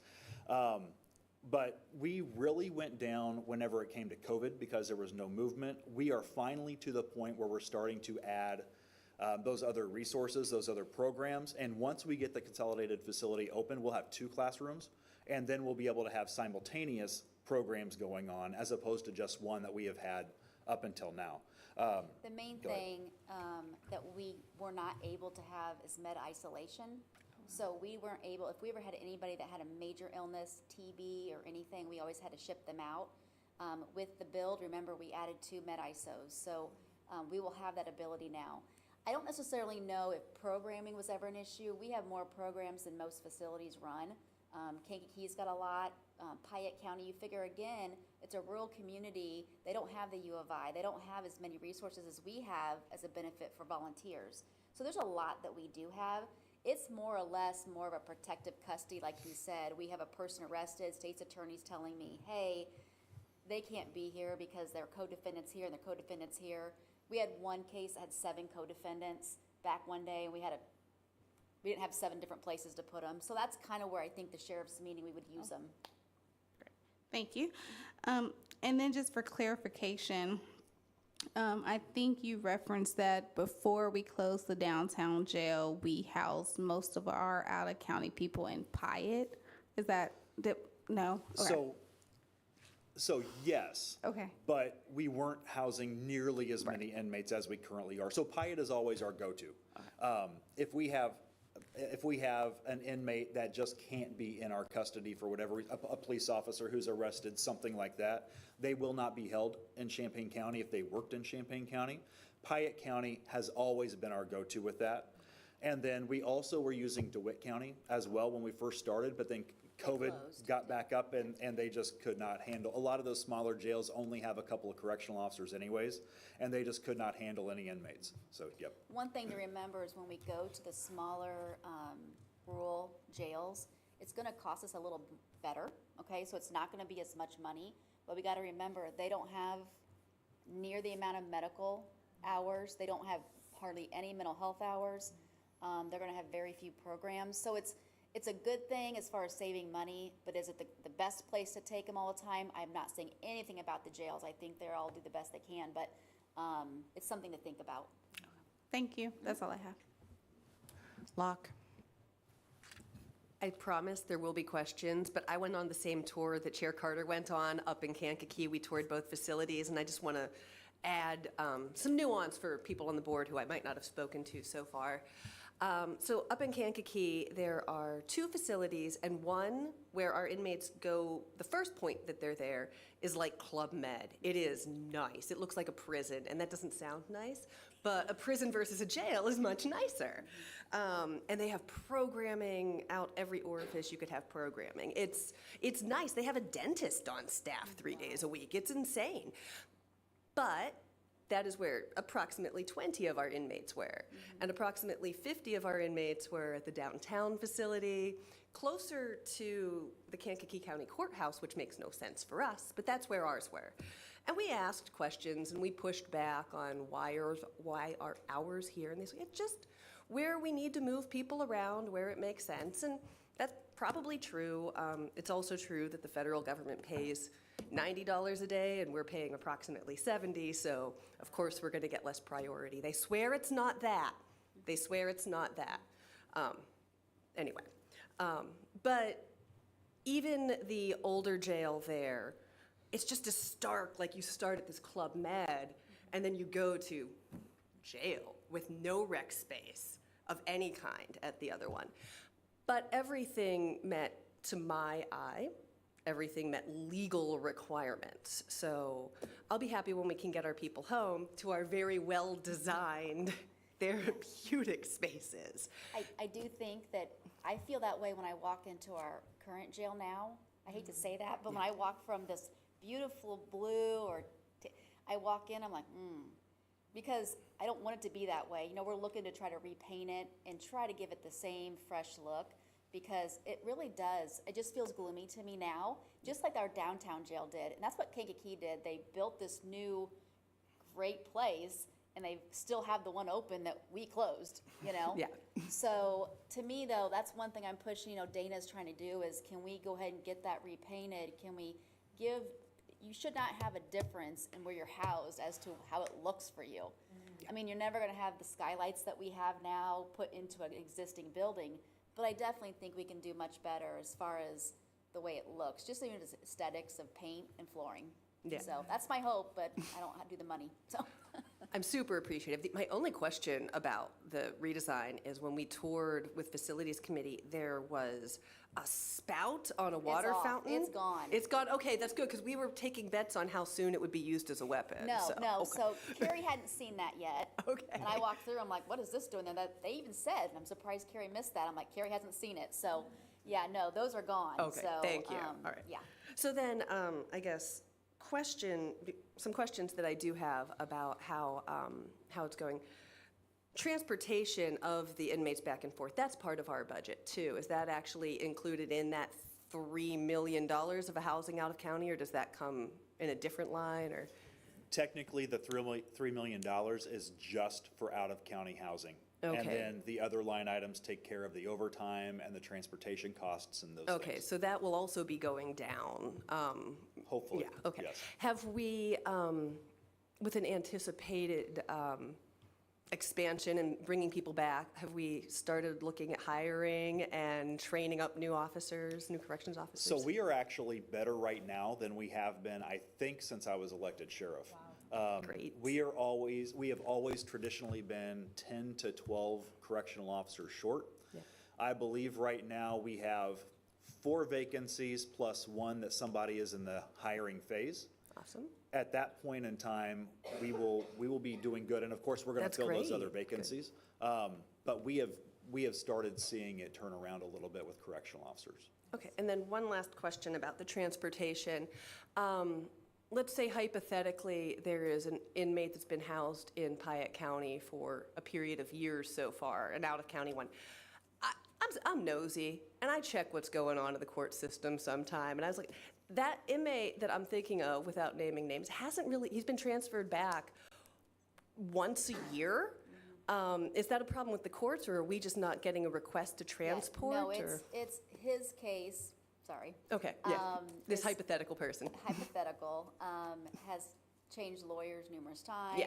He's, he was pro se for a while. Yeah, but for the last year, has had, Yeah, but it's continued to be an issue from my understanding on their side versus the state. State Okay. knows, but that person will be coming back. I hate getting questions about this person. That's why I'm wondering. Thank you. There's a reason at first this person was moved out, but I think it's been enough years, and I think that with the separation, we can move this person back. Okay, great. Thank you. If it was a hypothetical. Hypothetically. Lokshin, and then Carter, and then Wilson. My question was already pretty much answered by Captain Bogus there. But I did want to say, as somebody who went on the tour, as much as you hate saying it was a beautiful facility, because it is a jail, the remodeled section is really beautiful. I look forward to seeing what happens with the A and B pods to try and match that feel, because just having toured both, it does feel a little bit like the Club Med versus meets basic needs. And I know we're coming from downtown jail and not having, that one did not meet basic needs. I look forward to talking with Dana and learning from facilities what's going to happen with that, because, it does seem very stark. So I gave them, Dana asked me to do a plan, just so you guys know, of what we thought would need to be remodeled. We had a remodel plan, but if we could paint and do flooring, what would that look like?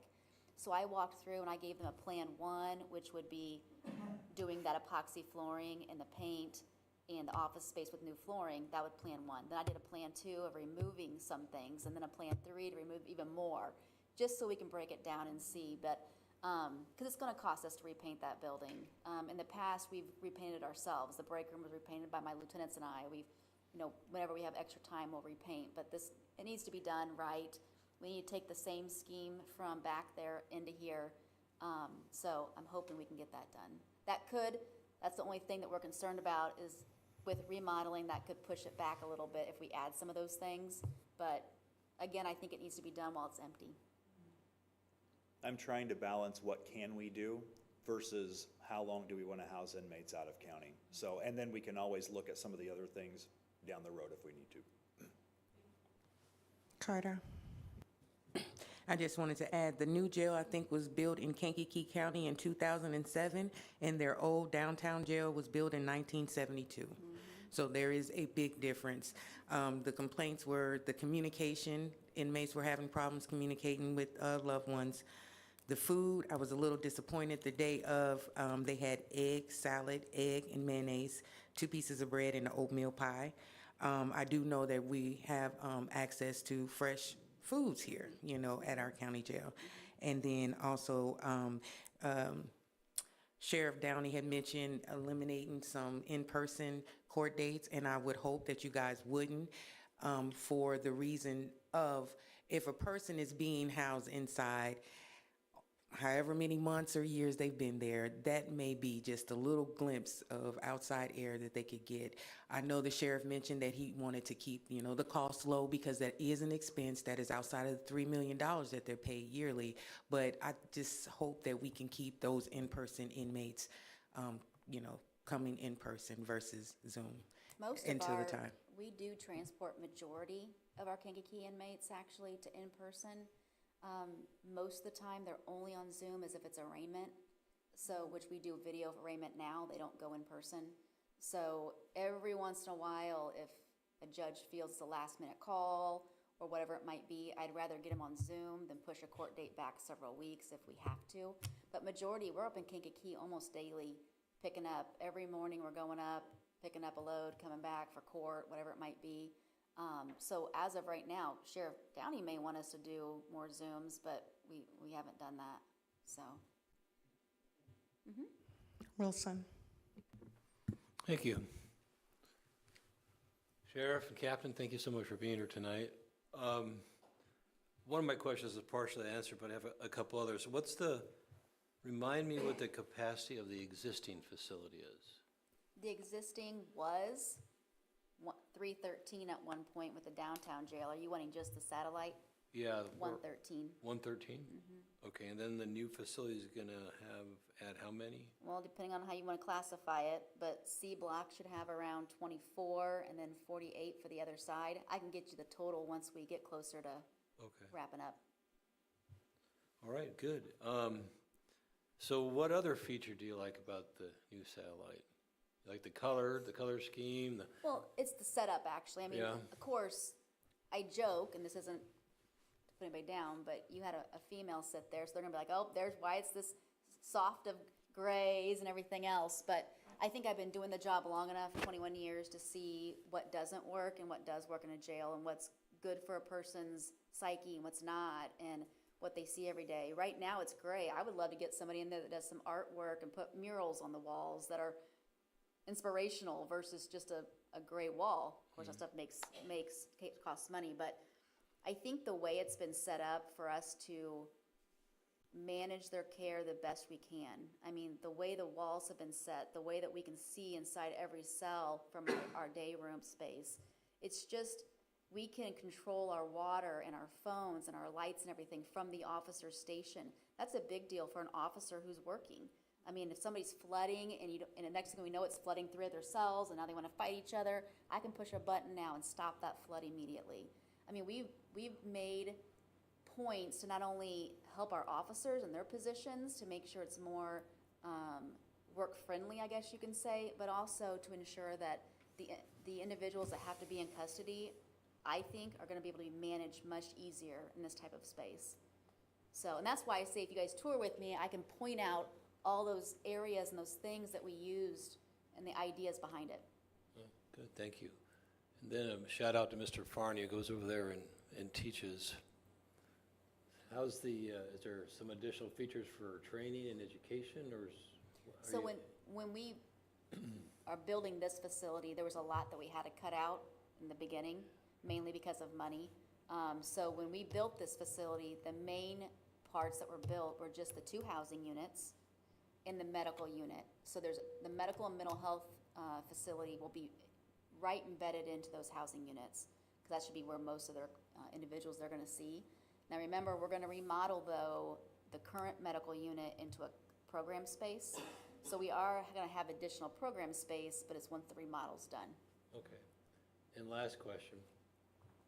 I'm glad you told me about staffing, because I see like there's 11 correctional officers, so maybe the report is. No, we're sure. He's talking Yeah. about we have people in the hopper. Yeah. So right now, we are still down, but I have several people doing the psych and medical. I have several people that are being sworn in. On Monday, we have 2 being sworn in.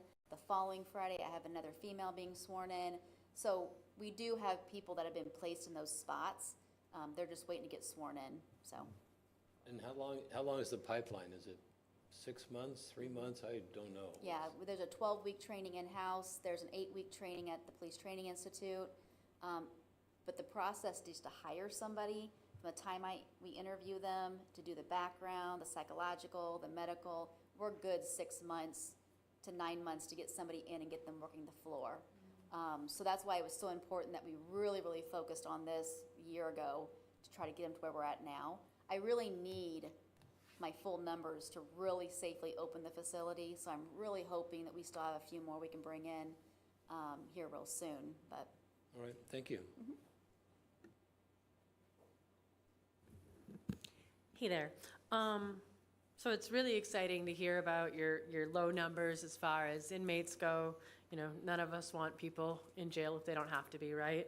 And the high numbers of hires are so awesome. That's great to hear. Very different than a year ago, right? More communication coming in is awesome. Thank you for that. I know that I nagged you about that a lot.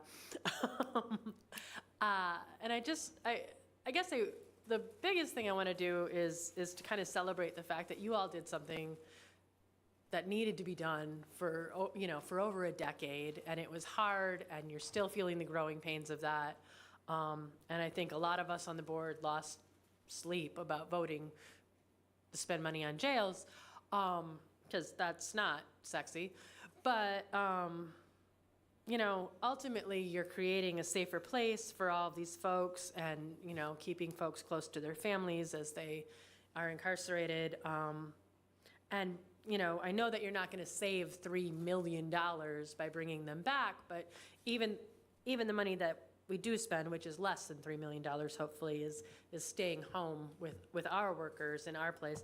So just thank you. Thank you for all of the great work you're doing. Very proud to have played a tiny little part of it. Well, as two people who stay up sometimes all night hoping that we are doing everything correctly in the jail, I appreciate you giving us the resources that we need. So, Just one tiny quick comment. As we've been talking, I've noticed we're all referring to the facility as the satellite jail. Are we going to attempt to rebrand this and refer to it as the Pope Jail or the Champaign County Jail? Champaign, Pope yeah. Jail is the appropriate. so there have been conversations with the executive and I, and we're going to try to work that in as much as possible. We also have to think about other counties coming in and do they recognize the names and things. So satellite jail is officially no longer an official term. We use the Champaign County Jail or the Pope facility, yes.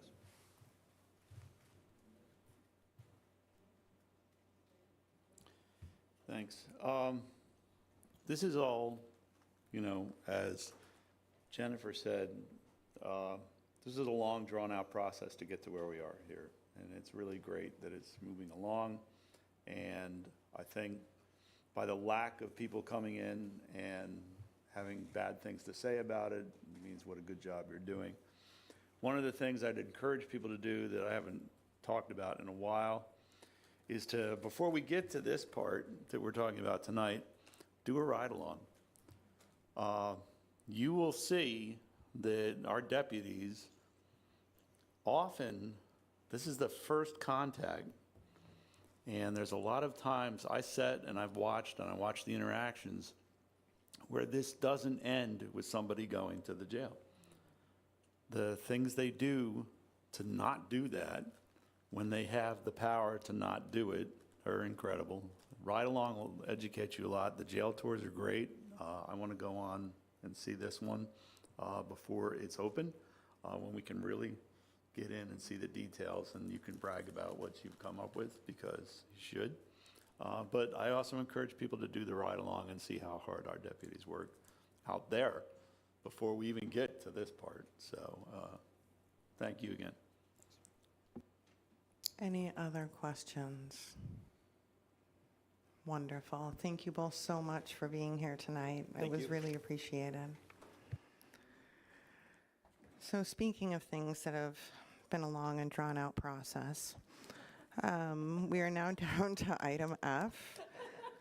And I am so tired now that I don't remember, do I need to get motion for this, or do we just talk about it? It's not informational only. I can't hear you.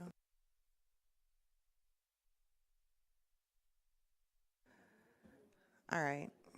Can I get a motion did you want to say something? Oh, okay. Can I get a motion to approve the Public Safety Records Management System Intergovernmental Agreement and Amendment, please? So moved, Locke. Second, I see Sexton. I'm sorry, Beth, I can't see you out of my peripheral. Is there any discussion? Susan has been here very patiently waiting in case we had any questions for her. Really? Okay. All those in favor? Aye. Any opposed? Motion passes. Thank you, Susan.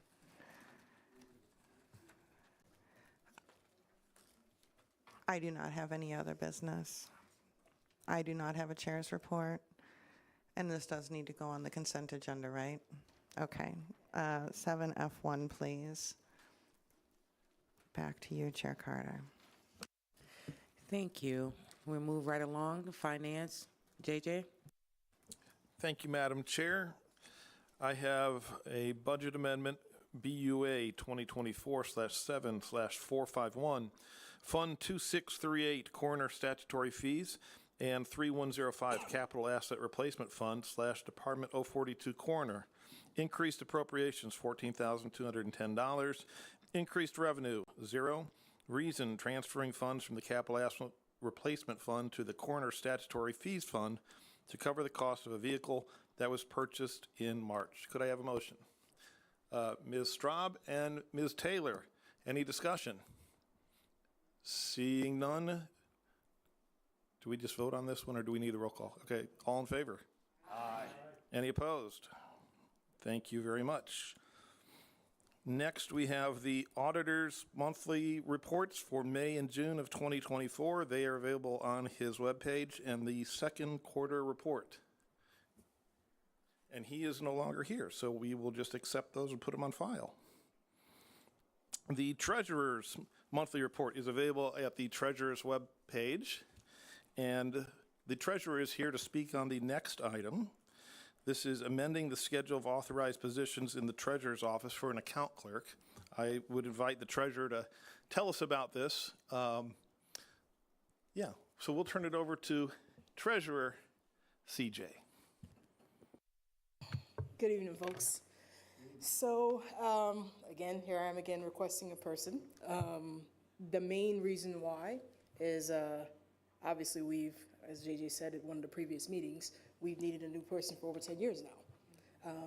Secondarily to that is that I need an account clerk to actually do the day-to-day things so that I can free up senior personnel to actually do things such as reconciliations and those things that require a higher level understanding of what's going on. Excuse me, sorry. The reality is that the office currently, we don't have institutional knowledge is what it comes down to. We have one individual that's been with the office for about 14, 15 years. We don't have a Dan Welsh in our office who started from the bottom and became treasurer. So we are completely absent of those things. And while, yes, I'm able to digest a lot of information at once, I'm one person. So I have to, at some point, start moving some of these duties down to individuals that are doing some of the basic entry type things. Still requires thought process. It's not simple data entry like everybody thinks, and it is what it is. But in order to actually start allowing for the individual that's in this position to start focusing on strategic vision, strategic planning, this has to happen. It's no longer at a point where it's like, oh, I would really like to have something. It is now critical. So I'm open to any of your questions. Questions for the treasurer from the board? I have, Michelle, did you get a number for us as to what this impact on the budget? 60,000 plus benefits. Thank you. That's what I wanted us to know. We will bring this to the full board. Just a couple of questions, Jay. Sure. Go ahead, Mr. Wilson. Thank you. Thanks for sharing this. I'm still trying to catch up. Was this something done always in your office or before? It was, what do you mean, is this something that was done? What specifically? I'm trying to understand the role of this individual. If you just, I'm probably just The tired account of clerk? thinking my brain is. Yeah, the new role, I thought the new role was. So this is actually an immediate account clerk position. Okay. Because we, at this point, we are past the point of trying to get what I requested, and now we need something. And now you need to actually. Okay, thank you. Okay. Thank you so much. And then one more item. Thank you so much for the third tax distribution. Really appreciate that. Thank you very much.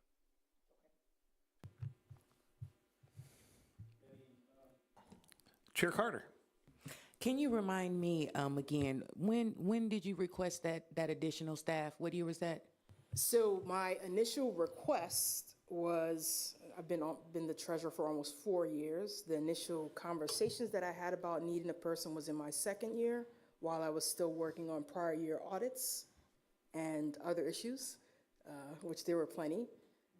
Last year, I requested a position and it was voted down because I think it was decided that that wasn't the position that I need, despite me being the person working in the office. And more recently, after conversations with the finance folks, they were like, okay, yeah, now we're to a point where, okay, we have to give you something. So now this is the second official time that I've actually had a conversation about this. And thank you. Jamala. Thank you. Quick question, just because I don't know. So I know during some part of the year you have someone come in on a temporary basis. Would this person replace the need for that, or would we would still need to bring someone in like part-time? We would still need that because, again, where I'm moving some of the day-to-day regular duties that these other individuals who have more higher understanding of what's going on, that could be passed down to someone relatively new, and freeing those individuals up to do more higher level activity in the office. Okay, that's all. Thank you. Anything further? All right, we will be bringing this in the form of a budget amendment to the full board. They didn't have time to get it prepared for tonight, so we can vote on it at that point. So there's no action on it at this point. Thank you, Madam Treasurer. There is no other business, no chair's report, and item A1 is on the consent agenda. Madam Chair, back to you. Thank you. Policy and Personnel, Jeff Wilson, you're going to take over for Dr. Storr this evening? Yeah, my pleasure. Thank you very much. This should be fairly quick. We've already talked about employee recognition and honoring both the retired individual and the individuals for their years of service. The monthly HR report, it's on page 48 to 57. I really have no big picture discussion about that. Did anybody have any questions about what's on the monthly HR report? All right, seeing none, I'm going to move on to item number 3. And I'm going to talk about item 3A, and then I would like to have someone to make a motion for me to have an omnibus motion for the 18 drainage districts to cover as one discussion. All right, I see that for Vanish Lernock is number 1. Thank you. And who's second? Mr. Sexton. All right, thank you. All right, item number A, resolution appointing Kyle Windler to the Yearsley Cemetery Association, unexpired term ending on 6/30/2030. May I have a motion to accept that? Vanish Lernock, number 1, and Eric, number 2. Everyone in favor say yes or aye. Aye. Anybody opposed? No? All right. Also, I would like to just say the name and the drainage district. All the terms are the same, which is September 1st, 2024 to 8/31/2027. So this is a resolution appointing Adam Sharp to the Beaver Lake Drainage District, appointing who is a new appointment, and then the number of these are already incumbents. Appointing Tim Holtz to the Drainage District number 10, Town of Ogden, and Paul Burbbaum to the Drainage District number 2 of the Town of Scott. Gerald Reifsteck to the Fountainhead Drainage District, Kevin Emkus to the Kerr and Compromise Drainage District, Mark Berkey to the Nelson Moore Fairfield Drainage District, Gerald Henry to the Okaw Drainage District, Keith Harms to the Prairie Creek Drainage District, Reggie Peters to the Salt Fork Drainage District, Bruce Killian to the Sangamon and Drummer Drainage District, Mark Douglas to the Silver Creek Drainage District, William Shoemate to the Summer number 1 Drainage District, Greg Smith to the St. Joseph number 4 Drainage District, Barry Fisher to the St. Joe number 6 Drainage District, and David Wolken to the Triple Fork Drainage District, Colton Allen to the Union Drainage District number 3 of South Homer and Sydney, and then Donald Maxwell to the Upper Embarrass River Basin District, and finally Kevin Harms to the West Branch Drainage District, all for the term 9/1/2024 to 8/31/2027. May I have a motion for this? All right. Mr. Aaron, and 2 is my buddy Mike Smith. All in favor, say yes. Aye. Aye. Any opposed? All right, so these are all been appointed, and thank you. If any of these vigils are listening, thank you for stepping up to be part of the Drainage District. Definitely needed in our county. All right, next one is current vacant appointments, and the full list is on file. And then applications for appointment, open appointments are also available. We're filling quite a few, Steve Summers. Thank you so much for getting this done for our county. Greatly appreciated. And then now we have the county clerk fee reports for both June, July, the monthly report, and then the semi-annual through January through 24. Any questions on the county clerk fees? Moving on, don't see any. Near the last item is the county board, and this is item number 1, C Charlie 1, number 1, rules and procedures of the Champaign County Board, changing the order of business for meetings. I thought I would like John Farney to talk about this change of order, if you're willing to do that, John. Absolutely. All right, thank you. So I initiated this conversation with the policy committee and I'm just going to read you directly from my email. I wish it had been in your packets, because then I wouldn't, you don't understand what I'm trying to get at. Suzanne Brock's email of July 5th says that we're going to now be honoring milestone employees' anniversaries as well as retirements on a monthly basis at either the committee of the whole or the full board meeting.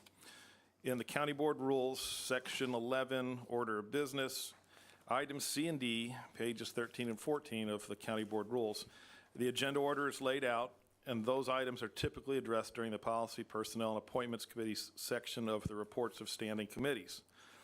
I've talked to several department heads, elected officials, and they all voiced a concern with having those items being later in the meeting, as we often have lively discussion at the beginning of our meetings. And they all suggested that there would be a better chance of having retirees and honored employees come to the meeting to receive their awards, to be recognized, if they were near the beginning of the meeting.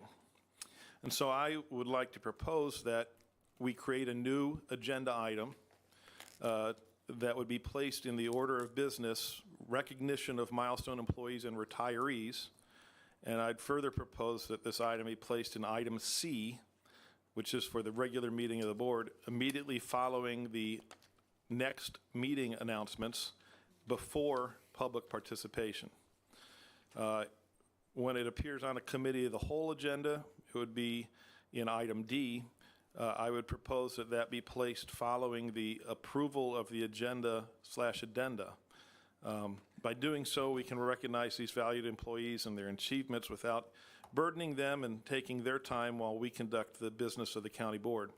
And again, I've spoken to several department heads, and they all believe that we would see a greater number of our employees come to the meetings to be recognized if we could move this to earlier in the meeting.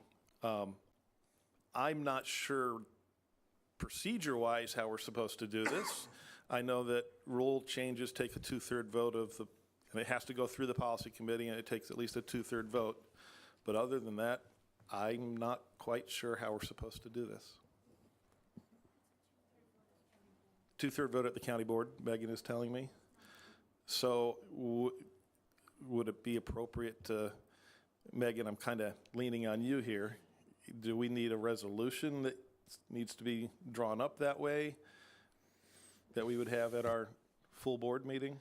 Yeah, from that email and what you just stated, I can write up a resolution if you guys want to put this on the full board agenda. Go ahead, Leah. Is there, I don't know how to say this, I'm just going to say it, so bear with me. Is there a reason why it could be on the COW instead of on the full board, or can we just make it on the full board? Because typically those meetings are shorter and they're kind of like more official and, you know, but I mean, it's not policy, personnel, and appointments. So I'm not sure. That's an awesome question. I have the same Thanks. question. I actually have the same question. What's your Well, comment, actually, John? I was going to toss it back to administration, because really this is a directive coming out of administration. Yeah. And I think, yeah, if we only did it once a month at the county board full meeting and it just automatically, this resolution every month went automatically to county board, that would make a whole lot more sense than following the normal procedure. I mean, if I had a preference, it would be on the full county board so that the maximum recognition and maximum exposure for our employees. But is there administrative comment on that?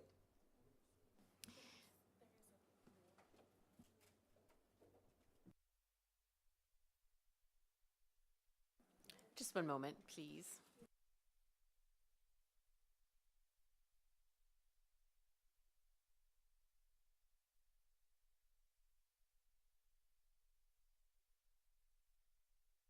I know originally it was on the cow because it was, recognition by you all, which means it's coming from the Policy and Personnel Committee.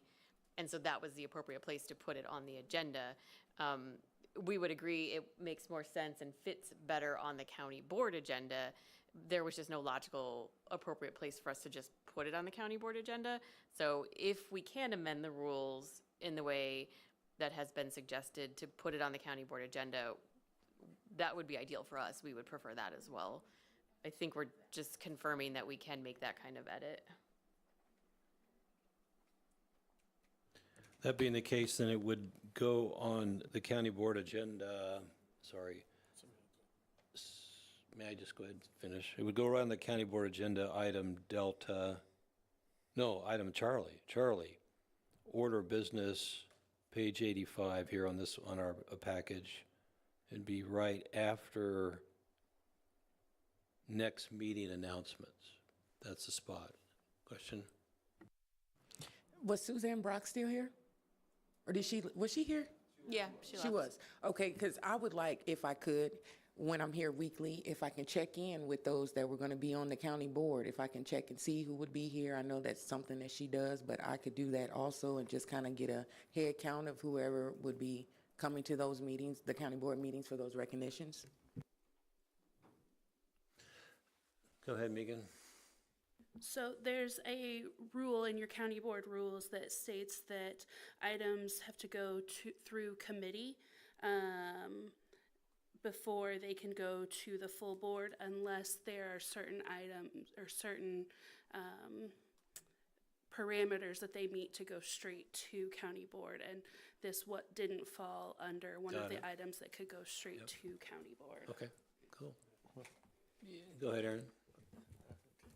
Yeah, thanks. I understand what Megan said, and that's fine and dandy, but I'm thinking, anyway, my thoughts. If we're all in agreement that this is a good thing to do, however it would need to be worded, break this out, single it out, and say that this is an exception to that rule. Again, because we're still be modifying our rules, I guess, somehow, I would say it would be changing our board rules more.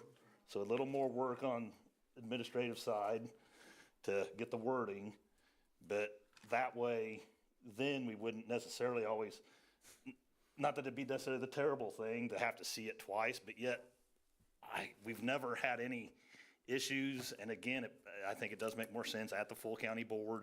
I think we're all in agreement with that. So I personally wouldn't have any problem somehow breaking that out, that it doesn't need to fall into that category. Bethany? I believe we can, with a 2/3 vote, vote to suspend that policy if the 2/3 of the majority of the board is in agreement that that is something we can suspend in order to do this. But I think you mean every meeting, and we're trying to avoid that.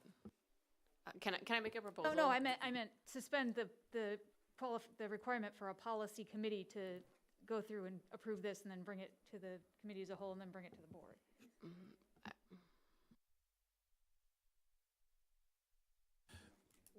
Well, then, I would add, then in section F, where it has our rules about the agenda, I'd add item number 3 that simply says employee recognitions are voted on by the full county board without committee approval, or whatever the appropriate language would be. And just that way, we can put a new rule in there just like we can amend a rule. Take my glasses back off. Jennifer? I'd like to hear Ms. Jett's proposal. Yeah, I was just going to suggest, it sounds like the consensus is everyone would prefer to it be on the county board agenda right after the agenda approval before any public participation. So Megan and I can work on talking with the state's attorney and being very clear as to what is the best way for us to write that resolution and bring that to the county board meeting later this month. Anybody else? Eric? Thank you, Michelle, because that's, I think, what we want to do. I think we all want to do that. Earlier last week, we had an epiphany, especially John and Aaron and I, that we were always in agreement about everything.